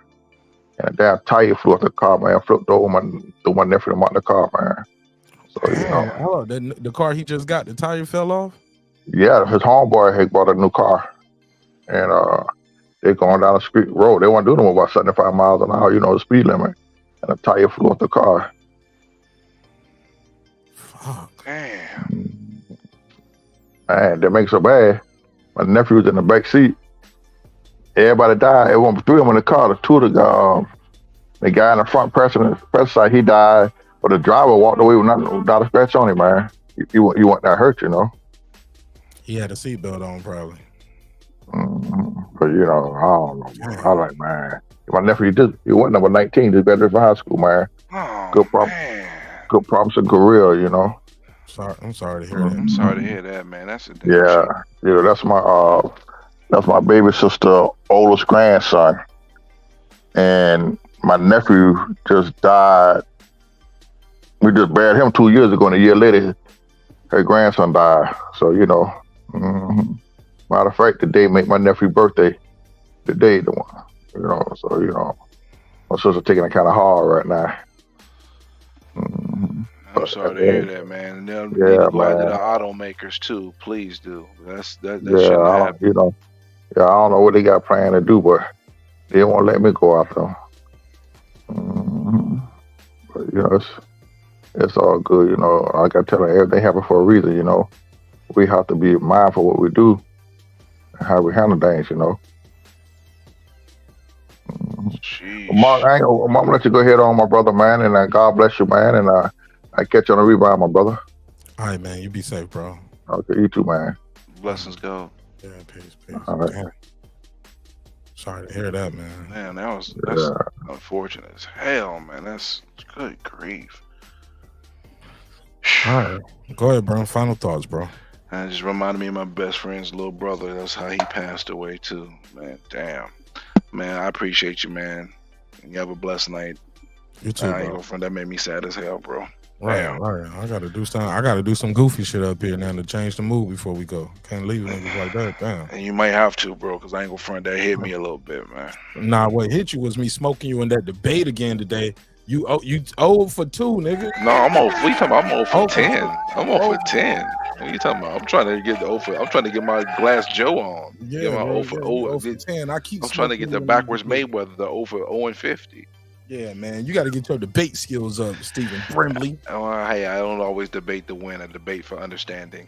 Right, you debate just to argue. You was like, why you bringing it up? I was like, because you brought it up. I don't debate just to argue, because if I feel like I don't have no point, I bow out, bro. So if that was the case, I'd continue going. Nah, I try to debate for understanding. That's maybe why I don't win, quote unquote, because I'm not looking to win. I think I'm right on that point. Between Jerry and Haplo, who you get that? Who won that one tonight? I'm giving that to Jerry because Haplo was not listening, and he was making comments based off of something that Jerry never even said. Which was what? About who you gonna pick? Don't be straddling the fence. Who you gonna pick? When from the very jump he said, I think Canelo's gonna win, and then Jerry made some points that were sensible, and Hap was coming at him like he wasn't being sensible. He ain't no shit, and that was just because he picked Spence over Bud. So just because he Spence over Bud, everything he said didn't mean shit. And that's what happened. He went at him early on that. So you don't know shit about boxing because you pick Errol Spence. No, because I mean, if that's the case, then I don't know shit. I don't know shit about boxing because I thought Tony Harrison would win against Tim Tszyu, even though my confidence level was low as shit. But so you think lost because you think he was saying because if you get a pick wrong, you don't know shit.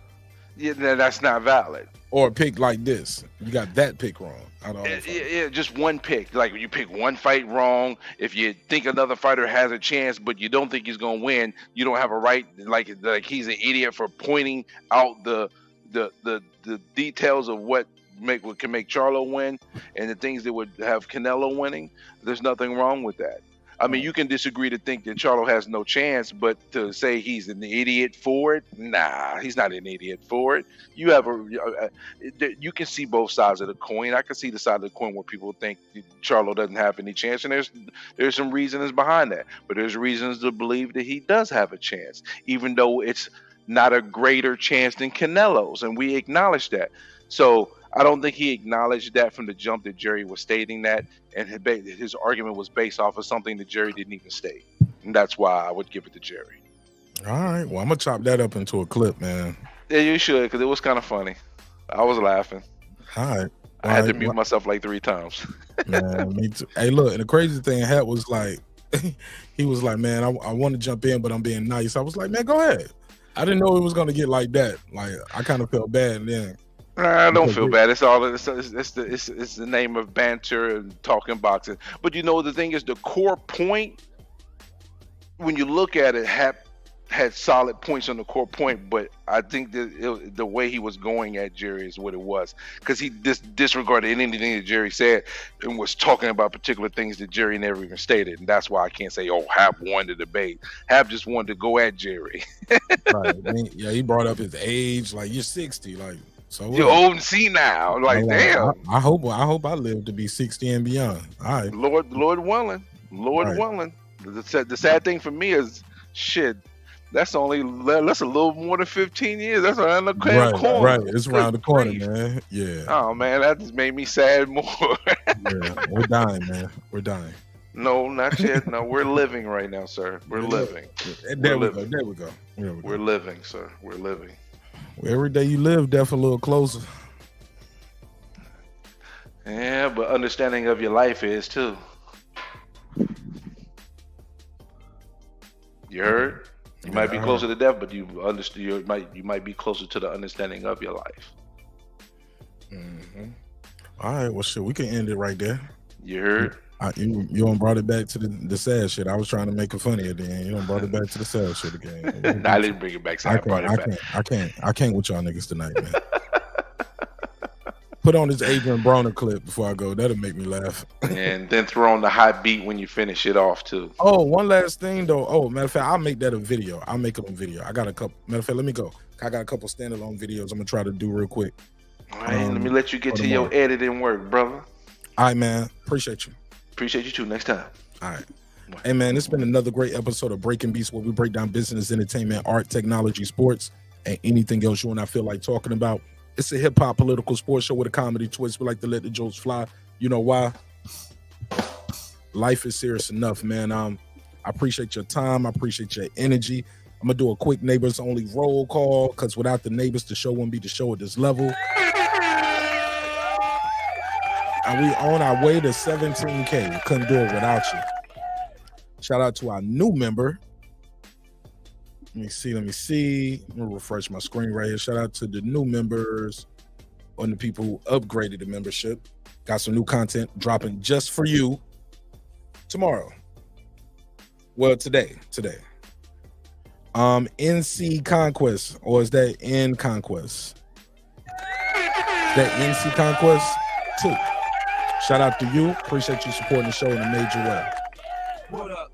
I am Cam Edwards. What up? Deuce. What up? Is that Stephen Brimley? Unbiased fan Brent Reaper. What up, gangsta? Killed it tonight on the panel. Appreciate you, bro. Really enjoyed your conversation. Really enjoyed your energy. And I cooked you again in a debate. You 0 for 50. What up? Mike James 616. What up? Johnny Goodman, what's up, man? What up? Stone Tangerine, he stay mean. What up? Big Hova, I thought I told you. What up? Megazar, What up? as Ace Retro, What up? Ill Status Boxing, What up? Patricia Shelton, What that up? guy Clips 330, What up? Stephen Bateman, What I up? Know Boxing, What up? Ricardo Johnson, What up? Juan Davila, What up? AJ, What up? Electro Jed, What up? Ty, What up? Ty DeSantis, What up? Miguel Ramos, What up? on the mic with Terence Bailey Sr., What up? the XO Factory, What up? Dove Right Side, What up? Golden, What up? And sorry for your loss, Mr. Golden. What up, gangsta? Raheem the Dream Soto. What up? LD, aka Like That. What up? Girl Behind the Mic Memory. What up? John Nori came to tell his story. What up? Major Key Boxing. What up? Cooking with the Champ, Champion Heart. What up? On the Floor with Shelton Moore. What up? SLG. What up? Sam F. What up? Kendall. What up? D-Lo 404 Boxing. What up? Karma Serene with the Serene Saturdays. What up? Nick Ridge. What up? Aaron Parker. What up? Taylor Bell. What up? Transcendent Sports Channel. What up? Fistiana Fights. What up? Jacob Sims. What up? Haplo. What up? DJ MFB. What up? Miss Queen Sunkiss. What up? Beyond the Ring with Nonito and Rachel Donaire. What up? True Media Today USA Boxing. What up? Pudo. What up? Food Revolution, AK Foodie with the Beauty. What up? KP from KC5. What up? Matt Wade. What up? Beyond Above Media. What up? Pittsburgh T. What up? SF City Slicker. What up? Rider of the Storm. What up? Here to There. What up? Maddie Yoel. What up? Cliff Bailey. What Con up? Shawnery. What up? Lisa Bell, She Never Fails. What up, gangsta? HLD. What up? Cooking with Sir Senior. What up? D Bevel the Champ. What And of up? course the big fish himself, my good brother Derek Lincoln. What up? What up, gangsta? All right, man. Love y'all. Hope you love yourself. If not, guess what? God loves you. So does Martin Nash in the neighborhood. Hey, is that N Conquest or is it NC Conquest? How do I say it right? NC. Is it NC Conquest, like North Carolina? Or is it North? Or is that NC On Quest? Is it NC On Quest? Or is it North Conquest, like in Conquest, like North Conquest? Is it NC Conquest? How do I say that? Let me know. Let me know. Somebody said, Irvin Mack, he said, your shout outs is so fly, Martin Nash. Appreciate you, man. Sign up, man. I can add you right in the mix. Irvin Mack, where you at? So I appreciate your time, your energy. Hey, look, man, sometimes we're going to agree, sometimes we're going to disagree, but one thing's for certain, two things for sure. Never forget, dreams require sleep. Goals require effort. Go out there and get your goals, man. I got a busy day tomorrow, but I will find time to drop some content for you all. Hopefully you guys would tap in, drop a comment, let me know you saw the content, let me know what you think. I always like to pose call and response parts of the video to want to know what you all think. So it's always a call to action in the video. So let me know what you think of the content. With that said, is that it? In Conquest. All right, cool. Got you. Thank you, bro. All right, so with that said, man, hey, look, man, respect is free. Disrespect gonna cost you everything, your family, your freedom, your finances, most importantly, your life. So let's show each other love. Let's show each other respect. And God willing, we can come back and do this thing again very soon, all right? Yeah, that's it. Yeah, that's it for me. All right. I'm gone. Peace. I built this shit. Me. Brick by brick. And I'll be damned if I let you tear it down just because you don't like the way another nigga talk. And I mean that shit. Drive, motherfucker. This that squad sound.